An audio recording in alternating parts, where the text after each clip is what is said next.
Hello guys, स्वागत है आपका नई वीडियो में। तो आज देखेंगे हम सल्तनत काल, ठीक है, जो 1206 से लेकर 1215 तक चला था और दिल्ली सल्तनत के बारे में। तो शुरू करते हैं अपने पहले सवाल से। गजनी का वह प्रथम शासक कौन था जो खलीफाओं से सुल्तान की उपाधि धारण या ग्रहण, ठीक है, कर सुल्तान कहलवाने वाला प्रथम शासक था। पूछा रहा कि गजनी का वह पहला शासक कौन था जिसने क्या किया था, खलीफाओं से सुल्तान की उपाधि ली थी और सुल्तान कहलाया था, ठीक है। तो जो पहला शासक था वो था Mahmud Ghaznavi, option number B, ठीक है। महमूद गजनवी पहला शासक था जिसने क्या किया था, खलीफाओं से सुल्तान की उपाधि धारण की, ठीक है। और गजनी का ये पहला शासक था। नेक्स्ट देखते हैं, महमूद गजनवी के सभी आक्रमणों 1000 से लेकर 1026 तक उसने आक्रमण किए थे, ठीक है।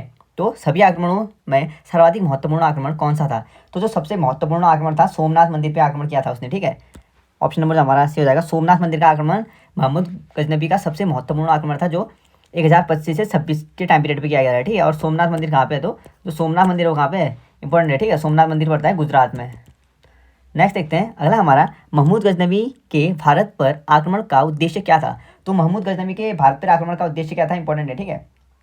तो इसका करेक्ट आंसर हो जाएगा मध्य एशिया में एक बड़े साम्राज्य की स्थापना के लिए धन प्राप्त करना, ठीक है। इसका कभी भी ये उद्देश्य नहीं था कि भारत के भूभाग को हड़प कर उसका मतलब वहाँ पे शासन करना, ठीक है। ये इसका उद्देश्य नहीं, साम्राज्य विस्तार नहीं था। इसका उद्देश्य यह था कि मध्य एशिया में जाके यहाँ से धन प्राप्त करके मध्य एशिया में पैसे को लगाना और साम्राज्य विस्तार करना मध्य एशिया में, ठीक है। नेक्स्ट देखते हैं अगला हमारा, महमूद गजनवी के भारत पर आक्रमण के समय भारत आए विद्वान अल-बरूनी ने किस महत्वपूर्ण ग्रंथ की रचना की थी? तो महमूद गजनवी जब भारत पर आक्रमण करता है तो पूछा रहा है कि उस टाइम पीरियड पे जो विद्वान आए थे अल-बरूनी, ठीक है, तो अल-बरूनी ने किस ग्रंथ की रचना की है उस टाइम पीरियड पे? तो किताब उल हिंद की, ठीक है। किताब उल हिंद की क्या की थी? अल-बरूनी ने रचना की थी जब क्या आया था, महमूद गजनवी के टाइम पीरियड पे ये भारत आया था। नेक्स्ट देखते हैं, दिल्ली सल्तनत की दरबारी भाषा क्या थी? तो दिल्ली सल्तनत की जो दरबारी भाषा थी वो थी फारसी, ठीक है। ऑप्शन नंबर जो हमारा बी हो जाएगा, दिल्ली सल्तनत की दरबारी भाषा फारसी थी। नेक्स्ट देखते हैं, आगरा नगर की स्थापना किसके द्वारा की गई थी? तो आगरा नगर की जो स्थापना की थी वो सिकंदर लोदी द्वारा की गई थी। ऑप्शन नंबर डी, ठीक है। सिकंदर लोदी ने आगरा शहर की स्थापना की थी, इंपॉर्टेंट है। नेक्स्ट देखते हैं अगला है, निम्नलिखित में से वह दिल्ली का सुल्तान कौन था जिसकी मृत्यु चौगान या पोलो खेलते हुए हुई, ठीक है। चौगान जो है वो आधुनिक पोलो है, ठीक है, आधुनिक समय का पोलो। तो दिल्ली का वह सुल्तान जिसकी मृत्यु चौगान या पोलो खेलते समय हुई थी वो था कुतुबुद्दीन ऐबक, ठीक है, ऐबक। ऑप्शन नंबर जो हमारा ये हो जाएगा, कुतुबुद्दीन ऐबक, जिसकी मृत्यु क्या हुई थी? पोलो खेलते हुई थी। नेक्स्ट देखते हैं अगला हमारा, कुव्वत उल इस्लाम मस्जिद का निर्माण किसके द्वारा किया गया था? तो कुव्वत उल इस्लाम जो मस्जिद थी उसका जो निर्माण किसके द्वारा किया गया था? कुतुबुद्दीन ऐबक द्वारा, ठीक है। ऑप्शन नंबर ये हो जाएगा, जिसकी मृत्यु हुई थी कैसे? चौगान खेलते हुए, उसी ने क्या किया था? कुव्वत उल इस्लाम मस्जिद का निर्माण किया था कुतुबुद्दीन ऐबक। नेक्स्ट देखते हैं, तराइन की पहली लड़ाई 1191 में। तो तराइन की पहली जो लड़ाई थी निम्नलिखित में से किन किन के बीच हुआ था? तो तराइन का जो पहला युद्ध हुआ था मोहम्मद गौरी और पृथ्वीराज चौहान, ठीक है। मोहम्मद गौरी और पृथ्वीराज चौहान के बीच ये युद्ध हुआ था और जीता कौन था? जीता था पृथ्वीराज चौहान, ठीक है। पृथ्वीराज की जीत हो गई थी और मोहम्मद गौरी हार गया था। पर जो तराइन द्वितीय होता है उसमें मोहम्मद गौरी जीत जाता है और पृथ्वीराज चौहान की हार हो जाती है। तो तराइन पहला किसके बीच हुआ था? मोहम्मद गौरी और पृथ्वीराज चौहान। जीता था पृथ्वीराज चौहान। नेक्स्ट देखते हैं, निम्नलिखित में से किस खलजी शासक ने दिल्ली के राज सिंहासन पर बैठने के लिए अपने ससुर की हत्या कर दी थी? तो दिल्ली का जो राज सिंहासन पर बैठने के लिए किस खिलजी शासक ने अपने ससुर की हत्या कर दी थी, ठीक है। इंपॉर्टेंट है, अपने ससुर की हत्या करने वाला था Alauddin Khilji. Option number D हो जाएगा, अलाउद्दीन खिलजी। और अलाउद्दीन खिलजी जो है इस बहुत इंपॉर्टेंट है, ठीक है। मध्यकालीन भारतीय इतिहास का अलाउद्दीन खिलजी जो कैरेक्टर है वो बहुत इंपॉर्टेंट कैरेक्टर है। नेक्स्ट देखते हैं, आगे इससे रिलेटेड एमसीक्यू आएंगे तो उस पर मैं धीरे धीरे एक पॉइंट बताते जाऊँगा, ठीक है। और जो अलाउद्दीन खिलजी था इसने क्या किया था? देवगिरी को लूटा था, ठीक है। नेक्स्ट देखते हैं, रजिया सुल्तान किसकी बेटी थी? तो रजिया सुल्तान किसकी बेटी थी? करेक्ट आंसर हो जाएगा इल्तुतमिश की, ठीक है। पहली भारतीय शासिका थी जिसने क्या की थी? गद्दी संभाली, ठीक है। पहली महिला शासिका थी भारतीय इतिहास में जिसने क्या किया था? गद्दी संभाली थी और राज सिंहासन चलाया था, ठीक है। और ये पुरुषों की तरह बन गया, कहाँ आती थी? पुरुषों की तरह दरबार में आती है, ठीक है, बन के पगड़ी वगड़ी पहन के। नेक्स्ट देखते हैं, ये इल्तुतमिश की बेटी थी रजिया सुल्तान। अगला हमारा, मोहम्मद गौरी विजित प्रदेशों की देखभाल के लिए निम्नलिखित में से किस विश्वसनीय जनरल को छोड़कर गया था? तो मोहम्मद गौरी जो अपने जीते हुए क्षेत्रों को देखने के लिए जो विश्वसनीय जनरल को छोड़ के जाता था वो कौन सा था ये बताना है। तो कुतुबुद्दीन ऐबक, ठीक है। और कुतुबुद्दीन ऐबक कौन था? गुलाम वंश का संस्थापक था, ठीक है। और बाद में जो कुतुबुद्दीन ऐबक गुलाम वंश की स्थापना करता है और ये किसका दास था? तो मोहम्मद गौरी का दास था ऐबक, ठीक है। नेक्स्ट देखते हैं अगला हमारा, किसके शासनकाल में सबसे अधिक मंगोल आक्रमण हुए? तो सबसे अधिक जो मंगोल आक्रमण थे वो किसके टाइम पीरियड पे हुए थे? अलाउद्दीन खिलजी ने सबसे अधिक मंगोल आक्रमण का सामना किया था, ठीक है। इंपॉर्टेंट है, अलाउद्दीन खिलजी के समय सबसे अधिक 7 बार है, शायद 7 बार क्या हुआ था? मंगोलों का आक्रमण हुआ था, ठीक है। 6 या 7 बार है। तो सबका क्या दिया था इसने, सबको मतलब भारत आने से सबको रोका था, ठीक है, अलाउद्दीन खिलजी ने। नेक्स्ट देखते हैं अगला हमारा, तराइन के द्वितीय युद्ध में किसने किसको पराजित किया। तो तराइन का जो दूसरा युद्ध हुआ था, पूछा रहा है कि किसने किसको पराजित किया। तराइन द्वितीय हुआ था 1192 में, ठीक है, यानी 1192 में। तो तराइन द्वितीय को किसने किसको पराजित किया, मोहम्मद गौरी ने पृथ्वीराज को, ठीक है। तो तराइन पहले में जहाँ पृथ्वीराज की विजय हो जाती है, वहीं तराइन द्वितीय में मोहम्मद गौरी की विजय हो जाती है और पृथ्वीराज चौहान की हार हो जाती है, ठीक है। तो तराइन द्वितीय में मोहम्मद गौरी ने पृथ्वीराज को पराजित किया था। नेक्स्ट देखते हैं अगला है, सन 1329 और 1330 के बीच किसने तांबे के सिक्के के रूप में प्रणाम स्वरूप मुद्रा, सांकेतिक मुद्रा, ठीक है, प्रचलित की। तो या जो 1329 और 1330 के बीच पूछा रहा है कि किसने तांबे के सिक्के के रूप में या प्रमाण स्वरूप उसने क्या किया था, सांकेतिक मुद्रा प्रचलन में लाए थे, ठीक है। तो सांकेतिक मुद्रा जो प्रचलन में लाया था वो कौन लाया था, इंपॉर्टेंट है, ये लाया था मोहम्मद बिन तुगलक, ठीक है। ऑप्शन नंबर जो हमारा सही हो जाएगा, मोहम्मद बिन तुगलक क्या लाया था, सांकेतिक मुद्रा लाया था और तांबे के सिक्के के रूप में। नेक्स्ट देखते हैं, दिल्ली के किस सुल्तान को इतिहासकारों ने विरोधों का मिश्रण बताया। तो विरोधों का मिश्रण किसने कहा है, दिल्ली के जो सुल्तान है ना, जो विरोधों का मिश्रण कह के जाना जाता है, वो जाना जाता है मोहम्मद बिन तुगलक, ठीक है। ऑप्शन नंबर जो हमारा सही हो जाएगा, मोहम्मद बिन तुगलक क्या जाना जाता है, विरोधों के मिश्रण के लिए। और ये कई मतलब इसके जो अभियान थे सारे असफल हो रहे थे, पर कहीं बेहतर तरीके से ये अपने सारे जो प्रजा पे जो कर टैक्स लगाता है या जो भी ये प्रक्रियाएं करता है, काफ़ी महत्वपूर्ण करता है, ठीक है। काफ़ी पढ़ा लिखा था ये, पर इसके टाइम पीरियड क्या होता था, सारी उल्टी बढ़ जाती थी, कभी अकाल आ जाता था, कभी कुछ हो जाता था। तो उनके कारण क्या है, ये विरोधों का मिश्रण कहा जाता है, ठीक है। इनकी जो सारी रणनीति थी वो सारी उल्टी हो जाती थी अपने आप। लोधी वंश का अंतिम शासक कौन था। तो लोधी वंश का जो अंतिम शासक था, बहलोल लोधी ने क्या की थी, लोधी वंश की स्थापना की थी, ठीक है। तो अंतिम शासक कौन था, Ibrahim Lodi. Option number B Ibrahim Lodi. और किसके हाथ युद्ध में मारा गया था। तो 1526 में जब पानीपत का युद्ध होता है ना, तो इब्राहिम लोधी और अकबर के बीच होता है, ठीक है। तो इब्राहिम लोधी उस युद्ध में मारा जाता है, ठीक है। कब, कौन से युद्ध में, पानीपत के युद्ध में। नेक्स्ट देखते हैं अगला हमारा, इनाम भूमि किसे दिया जाता था। तो इनाम भूमि जो दिया जाता था वो दिया जाता था विद्वान और धार्मिक व्यक्ति को, ठीक है। ऑप्शन नंबर हमारा हो जाएगा, विद्वान और धार्मिक व्यक्ति को इनाम भूमि दिया जाता था। नेक्स्ट देखते हैं, उत्तरी भारत की प्रथम मुस्लिम महिला शासक दिल्ली पर राज करने वाली प्रथम महिला थी। तो उत्तरी भारत की या भारत की अगर पहली जो मुस्लिम शासिका के बारे में पूछा जाए तो रजिया सुल्तान, ठीक है। इल्तुतमिश की बेटी थी रजिया सुल्तान और पहली क्या थी, ये महिला शासिका थी। नेक्स्ट देखते हैं, दिल्ली के प्रथम सुल्तान कौन थे जिन्होंने दक्षिण भारत को पराजित करने का प्रयास किया। तो दिल्ली के जो पहले सुल्तान थे जिन्होंने दक्षिण भारत को पराजित करने का प्रयास किया था, वो अलाउद्दीन खिलजी थे, ठीक है, अलाउद्दीन खिलजी। नेक्स्ट देखते हैं, यात्री इब्न बतूता कहाँ से आए थे। तो इब्न बतूता जो यात्री थे वो मोरक्को के यात्री थे, ठीक है। ऑप्शन नंबर ये हो जाएगा, मोरक्को के यात्री इब्न बतूता थे। भारत पर प्रथम तुर्क आक्रमण करने वाला था। तो भारत पर जो पहला तुर्क आक्रमण करने वाला था वो कौन था, मोहम्मद गजनवी, ठीक है। ऑप्शन नंबर जो हमारा ये हो जाएगा, मोहम्मद गजनवी। और इसका जो मोहम्मद गजनवी जो आक्रमण किया था ना, उसका जो अगर पूछा है कि उद्देश्य पूछा जाए तो इसका क्या था, उद्देश्य था मध्य एशिया में यहाँ का जो साम्राज्य से धन लूट के, भारत से धन लूट के करना, मध्य एशिया में एक बड़े साम्राज्य की स्थापना करना था, ठीक है। इसका ये उद्देश्य नहीं था कि भारत में अपना साम्राज्य विस्तार करना, इसका उद्देश्य नहीं था। इसका उद्देश्य केवल वहाँ से धन लूटना था, ठीक है, भारत से केवल धन लूटना इसका उद्देश्य था। नेक्स्ट देखते हैं अगला है हमारा, निम्नलिखित में से कौन अपने ही को बदशिकन यानी मूर्ति भंजक कहता था। तो मूर्ति भंजक के रूप में कौन अपने को जानता था। तो इसका करेक्ट आंसर हो जाएगा महमूद गजनवी, ठीक है। महमूद गजनवी ने क्या किया था, पहले तो इसका ये केवल धन लूटना था, पर बाद में क्या करता था, ये इसका धन लूटने के साथ साथ ये मूर्ति भंजक, मूर्तियों को तोड़ता था और अपने यहाँ ले जाके क्या करता था, ऐसे स्थानों पर लगाया था, मूर्तियों के हिस्सों को ऐसे स्थानों पर लगाता था जहाँ पे क्या है उनका उचित नहीं है, ठीक है, उनको लगाना। तो इसका करेक्ट आंसर क्या हो जाएगा, option number A, Mahmud Ghaznavi क्या करता था, मूर्ति भंजक यानी मूर्तियों को तोड़ने के कारण मूर्ति भंजक कहलाता था, ठीक है, खुद को मूर्ति भंजक कहता था। नेक्स्ट देखते हैं, महमूद गजनवी ने कौन से उपाधि धारण की। तो महमूद गजनवी जो उपाधि धारण की थी, यामीन उल दौला, ठीक है, साम्राज्य का दाहिना हाथ, ठीक है, मैं हूँ साम्राज्य का दाहिना हाथ, इसलिए उसने यामीन उल दौला की उपाधि धारण की। और अमीन उल मिल्लत यानी मुसलमानों का संरक्षक, ठीक है, ये दोनों उपाधियाँ क्या किसने धारण की थी, मोहम्मद गजनवी ने की थी, यामीन उल दौला और अमीन उल मिल्लत। नेक्स्ट देखते हैं अगला है, महमूद गजनवी ने भारत में प्रथम आक्रमण किस राज्य के विरुद्ध किया था। तो महमूद गजनवी ने जो भारत पर पहला आक्रमण किया था वो हिंदुशाही ब्राह्मणशाही, ठीक है, ऑप्शन नंबर ये हो जाएगा, हिंदुशाही जो राज्य था उसके विरुद्ध मोहम्मद गजनवी ने पहला आक्रमण किया था। कब किया था, अगर कब आएगा तो 1000 में, ठीक है, 1000 में क्या किया था, पहला आक्रमण किया था। और इसके आक्रमण चले थे 1025-26 तक।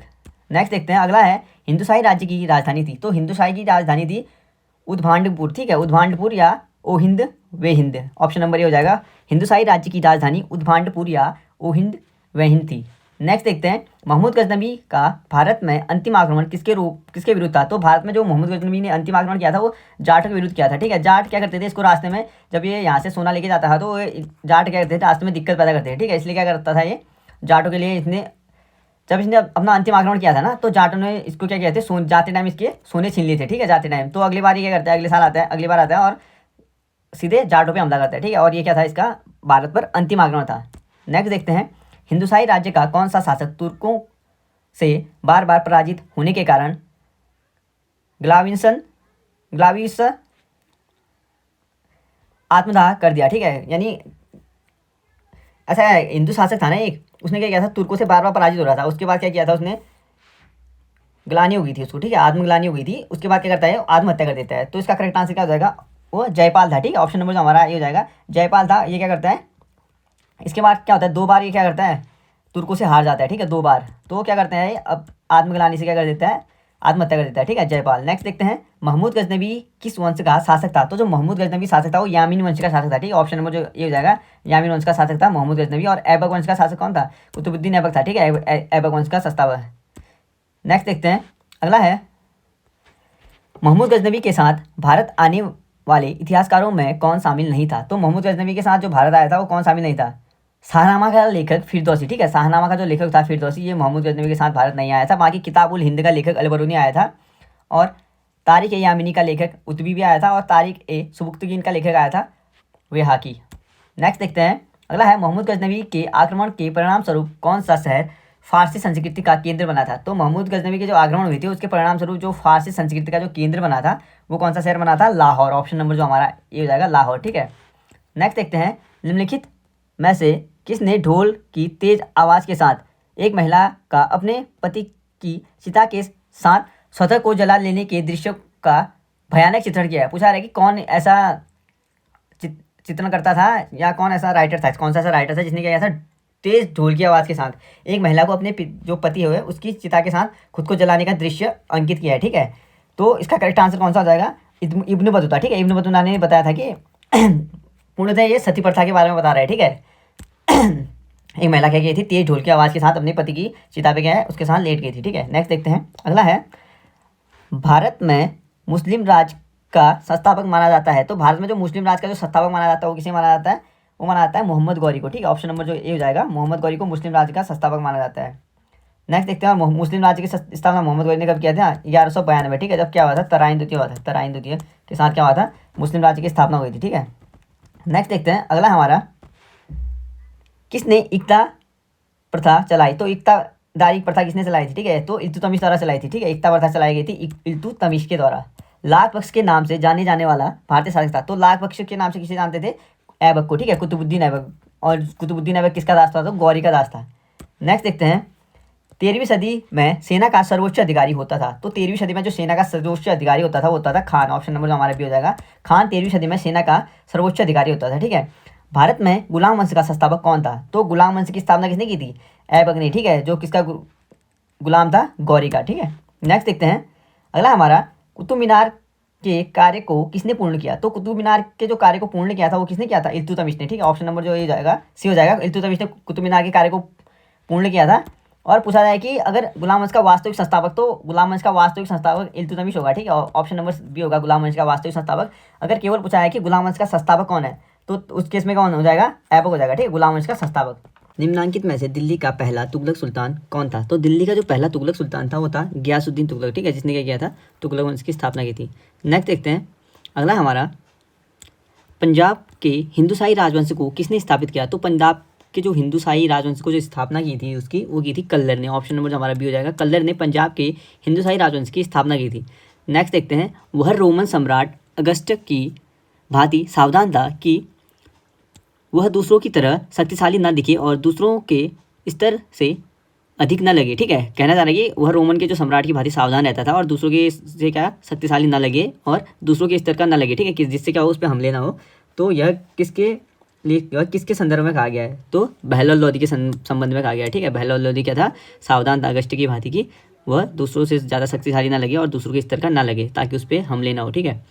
अल-बेरूनी किसके शासनकाल में भारत आया था? तो जो अल-बेरूनी जो भारत आया था वो किसके शासनकाल किसके साथ आया था या किसका इतिहासकार था? तो ये मोहम्मद गजनबी का था। ठीक है, option number A Mohammad Ghaznavi का इतिहासकार अल-बेरूनी था। नेक्स्ट देखते हैं, सुमेलित करें। तो निजामुद्दीन औलिया क्या थे? सूफी संत थे। ठीक है, निजामुद्दीन औलिया सूफी संत थे। मलिक काफूर क्या था? ये 1000 दिनारी भी कहलाता है। ठीक है, ये क्या था? एक दास था। ठीक है, और किसके हाथ आया था ये एक हिजरा था। ठीक है, मलिक काफूर इंपॉर्टेंट है। नेक्स्ट देखते हैं, अलाउद्दीन खिलजी गुजरात विजय पे मिला था। एक और कमेंट करके बताएगी किसको मिला था गुजरात विजय पे? अलाउद्दीन खिलजी को। ठीक है, नेक्स्ट देखते हैं, अलाउद्दीन खिलजी। तो अलाउद्दीन खिलजी किस लिए जाने जाते हैं? ये नियंत्रण दाम व राशन की शुरुआत की थी। ठीक है, बाजार प्रणाली में क्या था? स्थिर रहे थे ना। इसके कई टाइम पीरियड पे क्या रहा था इनका, जो इन्होंने मांग और जो दाम थे ना चीज़ों के, उनको क्या किया था? स्थिर बनाए थे और बाजार की नई पद्धति खोली थी। ठीक है, सैनिकों के लिए। बाद में वो क्या हो गए थे? सबके लिए हो गया था। तो जलालुद्दीन फिरोज खिलजी जो है वो है दास राजवंश से उखाड़ फेंका। ठीक है, जो जलालुद्दीन फिरोज खिलजी थे उन्होंने क्या किया था? दास राजवंश से उखाड़ फेंका था और खिलजी वंश की स्थापना की थी।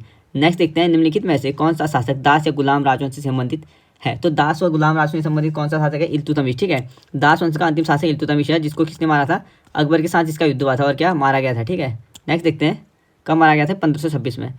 दक्षिण अफ्रीका यात्री इब्न बतूता किसके शासनकाल में भारत आया था? तो दक्षिण यात्री जो इब्न बतूता था वो किसके साथ भारत आया था? किसके शासनकाल में भारत आया था? ठीक है, तो मोहम्मद बिन तुगलक इनके शासन में, MBT। ठीक है, MBT कहा जाता है इनको। ठीक है, तो मोहम्मद बिन तुगलक के साथ क्या आया था? ये भारत आया था। नेक्स्ट देखते हैं अगला हमारा, उनके शासनकाल में। ठीक है, MBT के शासनकाल में भारत आया था। महमूद गजनबी ने भारत पर कितनी बार आक्रमण किया? तो गजनबी ने भारत पर 17 बार आक्रमण किया था। ठीक है, और 1000 से इसके क्या हो गए थे? आक्रमण शुरू हो गए थे। नेक्स्ट देखते हैं अगला हमारा, किसने अपने आप को खलीफा घोषित किया? तो खलीफा किसने अपने आप को घोषित किया था ये बताना है, इंपॉर्टेंट है। ठीक है, इसका करेक्ट आंसर हो जाएगा, खलीफा जिसने घोषित किया था वो थे मुबारक शाह खिलजी। ठीक है, मुबारक शाह खिलजी ने क्या किया था? अपने आप को खलीफा घोषित किया था। Option number D. नेक्स्ट देखते हैं, लोधी वंश का संस्थापक कौन था? इंपॉर्टेंट है। ठीक है, लोधी वंश का जो संस्थापक था वो कौन था? बहलोल लोधी। ठीक है, और अंतिम शासक कौन था? लोधी वंश का संस्थापक हो गया बहलोल लोधी, पर अंतिम शासक क्या आएगा? तो अंतिम शासक जो हमारा था वो था इब्राहिम लोधी, जो किसके हाथों मारा गया था? अकबर के हाथों। ठीक है, 1526 पानीपत में। नेक्स्ट देखते हैं अगला हमारा, भारतीय इतिहास में बाजार नियमों या मूल्य नियंत्रण पद्धति की शुरुआत किसने की थी? तो बाजार नियंत्रण पद्धति या मूल्य निर्धारण पद्धति की जो शुरुआत की थी वो की थी अलाउद्दीन खिलजी के द्वारा। ठीक है, ऑप्शन नंबर जो हमारा डी हो जाएगा, अलाउद्दीन खिलजी ने बाजार नियंत्रण या मूल्य नियंत्रण की पद्धति शुरू की थी। और इसके टाइम पीरियड पे कई वर्षों तक बाजार का क्या है? मूल्य एक स्थिर था। ठीक है, बिल्कुल स्थिर था। और इसने क्या किया था? सैनिकों को जो परमानेंट वेतन और परमानेंट सैनिक रखने की क्या किया था?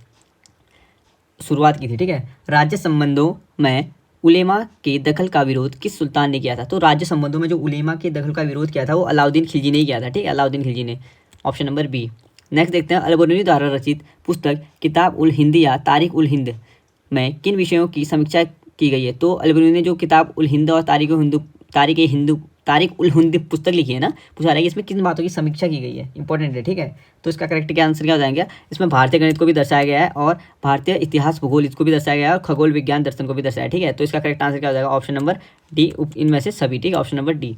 नेक्स्ट देखते हैं अगला हमारा, अल-बेरूनी का पूरा नाम क्या था? तो अल-बेरूनी का पूरा नाम क्या था ये बताना है। ठीक है, तो इसका करेक्ट आंसर क्या हो जाएगा? अल-बेरूनी का पूरा नाम था Abu Rehan Mohammad. Option number A. ठीक है, अबू रेहान मोहम्मद था अल-बेरूनी का पूरा नाम। नेक्स्ट देखते हैं अगला हमारा, अल-बेरूनी के अनुसार अंत्यज यानी चतुर्थ वर्ण के नीचे का वर्ग, ठीक है, अंत्यज में शामिल थे। तो अल-बेरूनी के अनुसार अंत्यज में कौन शामिल थे ये बताना है। ठीक है, तो देख लेते हैं, धोबी, मोची, जादूगर, डालिया व डाल बनाने वाले ये भी थे। ठीक है, अल-बेरूनी के अनुसार। और नाविक, मछुआ, बाद और जुलाहा ये भी थे। ठीक है, धोबी, मोची, जादूगर, नाविक, मछुआ, बाग, जुलाहा, ढालिया व ढाल बनाने वाले ये सभी किसमें थे? अंत्यज में शामिल थे। ठीक है, यानी चतुर्वर्ण से नीचे के वर्ग में। नेक्स्ट देखते हैं अगला हमारा, 11वीं सदी के भारत का दर्पण किसे कहा जाता है? तो 11वीं सदी के भारत का दर्पण कहा जाता है, किसको कहा जाता है? किताब उल हिंद को। ठीक है, और किताब उल हिंद किसकी रचना है? किताब उल हिंद रचना है अल-बेरूनी की। नेक्स्ट देखते हैं अगला है, वे हिंद का युद्ध 1008-9 निम्नलिखित में से किसके बीच हुआ था? तो वे हिंद का युद्ध किसके बीच हुआ था? मोहम्मद गजनबी और आनंद पाल के बीच। Option number A. ठीक है, मोहम्मद गजनबी और आनंद पाल के बीच क्या हुआ था? वे हिंद का युद्ध हुआ था। ठीक है, 1008-9 में। नेक्स्ट देखते हैं, दिल्ली सल्तनत का वह प्रथम शासक या सुल्तान कौन था जिसने स्थायी सेना रखी? तो स्थायी सेना सबसे पहले किसने रखी थी? अलाउद्दीन खिलजी ने। ठीक है, स्थायी सेना अलाउद्दीन खिलजी ने रखी थी।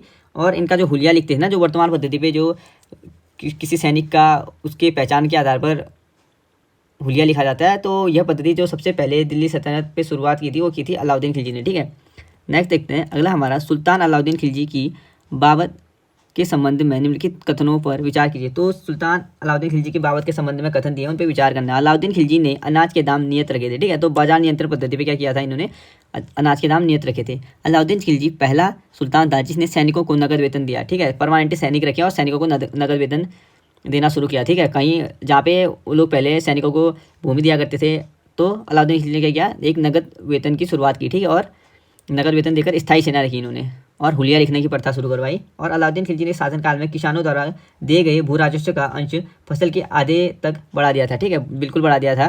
तो अलाउद्दीन खिलजी ने क्या किया था, पहले अनाज के दाम नियत रखे, ठीक है। दूसरा किया था, ऐसा सुल्तान था जिसने सैनिकों को नगद वेतन दिया और परमानेंट सैनिक स्थायी सैनिकों की नियुक्ति की। और तीसरा था, उसके शासनकाल में किसानों द्वारा दिए गए जो भू राजस्व की कर था, वो क्या था, अंश का, यानी एक भाग का भू राजस्व के अंश का आधा क्या कर दिया था, बढ़ा दिया था, ठीक है, आधा तक बढ़ा गया था। नेक्स्ट देखते हैं अगला है, दिल्ली के निम्नलिखित सुल्तानों में से किसने तैमूरी शासक मिर्जा शाहरुख के अधिराज में आना स्वीकार किया। तो दिल्ली सल्तनत का ऐसा कौन सा सुल्तान था जिसने तैमूरी के शासक मिर्जा शाहरुख के अधिराज में आना स्वीकार किया था। तो स्वीकार किया था खिज़र खां सैयद ने, ठीक है। ऑप्शन नंबर जो हमारा सी हो जाएगा, खिज़र खां सैयद ने क्या किया था, दिल्ली का ऐसा सुल्तान था ना जिसने तैमूर शासक मिर्जा शाहरुख के अधिराज में आना, ठीक है, उसके अंतर्गत काम करना क्या किया था, स्वीकार किया था। नेक्स्ट देखते हैं, निम्न में से कौन गुल्लुखी के उपनाम से कविता लिखता था। तो गुल्लुखी के नाम से कविता कौन लिखता था, इंपॉर्टेंट है, सिकंदर लोदी, ठीक है। सिकंदर लोदी क्या करता था, गुल्लुखी नाम से कविताएं लिखता था, ऑप्शन नंबर डी। नेक्स्ट देखते हैं, निम्नलिखित में से कौन सा कथन रजिया सुल्तान के संबंध में असत्य है। और रजिया सुल्तान देखा जाए तो पहली ऐसी ये भारतीय शासिका थी जो क्या थी, जिसने राजगद्दी संभाली, ठीक है। तो देख लेते हैं कौन सा असत्य है, ठीक है। इल्तुतमिश ने वंशानुगत राजतंत्र स्थापित करने की कोशिश की और उस पुत्रों की अयोग्यता के कारण रजिया को उत्तराधिकार बना दिया। बिल्कुल सही, पुत्र इसके अयोग्य थे, इसलिए क्या किया था, इसने इल्तुतमिश ने अपनी पुत्री रजिया को क्या दिया था, उत्तराधिकारी बना के, मरने से पहले उत्तराधिकारी बना दिया था, ठीक है। नेक्स्ट देखते हैं अगला है, 1236 में जनता के सक्रिय सहयोग से रजिया सुल्तान दिल्ली की सुल्तान बनी। बिल्कुल सही, 1236 में जनता के सहयोग से क्या बनी थी, जनता इसमें क्या हुआ, दो भागों में बढ़ गई थी, पर 1236 में उन्होंने क्या किया था, रजिया सुल्तान ने दिल्ली की गद्दी संभाली, ठीक है। नेक्स्ट देखते हैं अगला है, उसने हब्सी सरदार मलिक याकूत को नायाब ममलिकत के पद पर नियुक्त किया। बिल्कुल सही, कहा जाता है कि जो रजिया सुल्तान थी उनका संबंध मलिक याकूत से था, ठीक है। और क्या किया इसने, मलिक काफूर को एक महत्वपूर्ण पद दे दिया था, ठीक है, जिससे क्या थी, जनता गुस्सा हो गई थी, क्योंकि क्या था, ये जो निम्न दर्जे का मुसलमान था, ठीक है, मलिक का याकूत, इसलिए क्या किया था, इसको जनता इससे नाराज थी। अगला है, रजिया ने सर्वप्रथम तुर्क सामंत वर्ग के शक्ति को सदृढ़ता प्रदान करने की कोशिश की और गैर तुर्की शासक वर्ग को शक्तिहीन बना दिया। ये बिल्कुल गलत है, ठीक है, ये कथन क्या हो जाएगा, गलत। तो असत्य कथन हमारा छाटना था, तो करेक्ट आंसर कौन सा हो जाएगा, ऑप्शन डी असत्य है रजिया सुल्तान के बारे में। नेक्स्ट देखते हैं, निम्न में से कौन सा कथन बलबन के संबंध में असत्य है। तो बलबन के संबंध में असत्य कथन देखना है, तो देख लेते हैं, उसने 40 दल यानी चहलगानी से संबंधित सामंतों का दमन किया है, ठीक है। तो 40 दल के जो 40 दल बनाया था ना, उसमें से एक था, ठीक है, बलबन 40 दलों का जो चहलगानी दल बनाया था उसमें से बलबन एक था, ठीक है, इसमें 40 थे। तो इसने क्या किया था, अपने को खुद जब राजा बना था बलबन, उसने ये 40 दलों का जो चहलगानी दल था उसको क्या किया था, हटा दिया था, ठीक है, नष्ट कर दिया था, इसमें से हटा दिए थे सब लोगों को, सबको मरवा दिया था। अगला है, कानून एवं व्यवस्था की बहाली के लिए उसने लौह व रक्त की नीति अपनाई थी। बिल्कुल सही है, कानून और बहाली के लिए लौह रक्त की नीति अपनाई थी, ठीक है, इसने। अगला है, उसने केंद्रीय सैन्य विभाग दीवाने अर्ज की स्थापना की थी। बिल्कुल सही है। तो ये तीनों कथन क्या हो जाएंगे, बिल्कुल सही हो जाएंगे। 40 चहलगानी दल को समाप्त किया था और लौह रक्त की नीति अपनाई थी और दीवाने अर्ज सैन्य विभाग बनाया था, ठीक है, सेना की स्थायीकरण के लिए। नेक्स्ट देखते हैं, दिल्ली पर शासन करने वाले निम्न वंशों का सही क्रम क्या है। तो दिल्ली पर शासन किसने किया था, गुलाम वंश, खिलजी वंश, तुगलक वंश, सैयद वंश और लोधी वंश, ठीक है। पहला जो हो जाएगा हमारा गुलाम वंश आ जाएगा फर्स्ट नंबर पे, उसके बाद आएगा दूसरा खिलजी वंश, ठीक है, दूसरा खिलजी वंश आएगा, तीसरा नंबर पे आएगा तुगलक वंश, ठीक है, तीसरा हो गया तुगलक वंश, चौथा हो जाएगा हमारा सैयद वंश और पांचवा जाएगा लोधी वंश, ठीक है। तो मैं रिपीट कर लेता हूँ, गुलाम वंश, खिलजी वंश, तुगलक वंश, सैयद वंश और लोधी वंश, ठीक है, इंपॉर्टेंट है सारे। नेक्स्ट देखते हैं अगला हमारा, मोहम्मद गौरी के आक्रमणों का निम्न में से कौन सा परिणाम नहीं हुआ। तो मोहम्मद गौरी के आक्रमणों का कौन सा परिणाम नहीं हुआ, देखते हैं। पंजाब से लेकर बंगाल तक फिर से उत्तर भारत एक केंद्रीय सत्ता के अधीन हो गया। ये क्या है, ये गलत है, ठीक है, ये परिणाम नहीं हुआ था। नेक्स्ट देखते हैं, भू राजस्व से प्राप्त आर्थिक साधन अप्रत्यक्ष रूप से शासक के हाथों में केंद्रीय हो गए थे, ये भी ठीक है। उत्तर भारत में एक नगरीय क्रांति का सूत्रपात हुआ, ये भी ठीक है, ठीक है। तो इसका हमारा जो नहीं हुआ, जो असत्य कारण है, वो हो जाएगा ऑप्शन नंबर ए, पंजाब से लेकर, ठीक है, पंजाब से लेकर बंगाल तक का फिर से उत्तरी भारत का केंद्रीय सत्ता के अधीन हो गया, ये गलत है। तुर्कों द्वारा राजपूतों को पराजित करने के निम्न में से कारण कौन से कारण से ही बताना है। तो तुर्कों द्वारा राजपूतों को जो पराजित करने के जो कारण थे वो देखते हो उनके समाज का पृथकतावादी एवं अनुदार होना। ठीक है, उनके समाज का क्या हो गया था, पृथकतावादी, अलग अलग बढ़ गए थे और अनुदार हो गया था। नेक्स्ट देखते हैं असमानता पर आधारित जाति व्यवस्था। ठीक है, असमानता हो गई थी उनके जाति के आधार पर। और विज्ञान एवं प्रौद्योगिकी की उन्नति, तो विज्ञान एवं प्रौद्योगिकी की उन्नति, ये भी ठीक है। ठीक है, तो क्या हो जाएगा 1 2 3 क्या हो जाएगा, निम्न कारण थे। ठीक है, भारतीयों की शांति एवं अहिंसा की नीति, ये गलत हो जाएगा।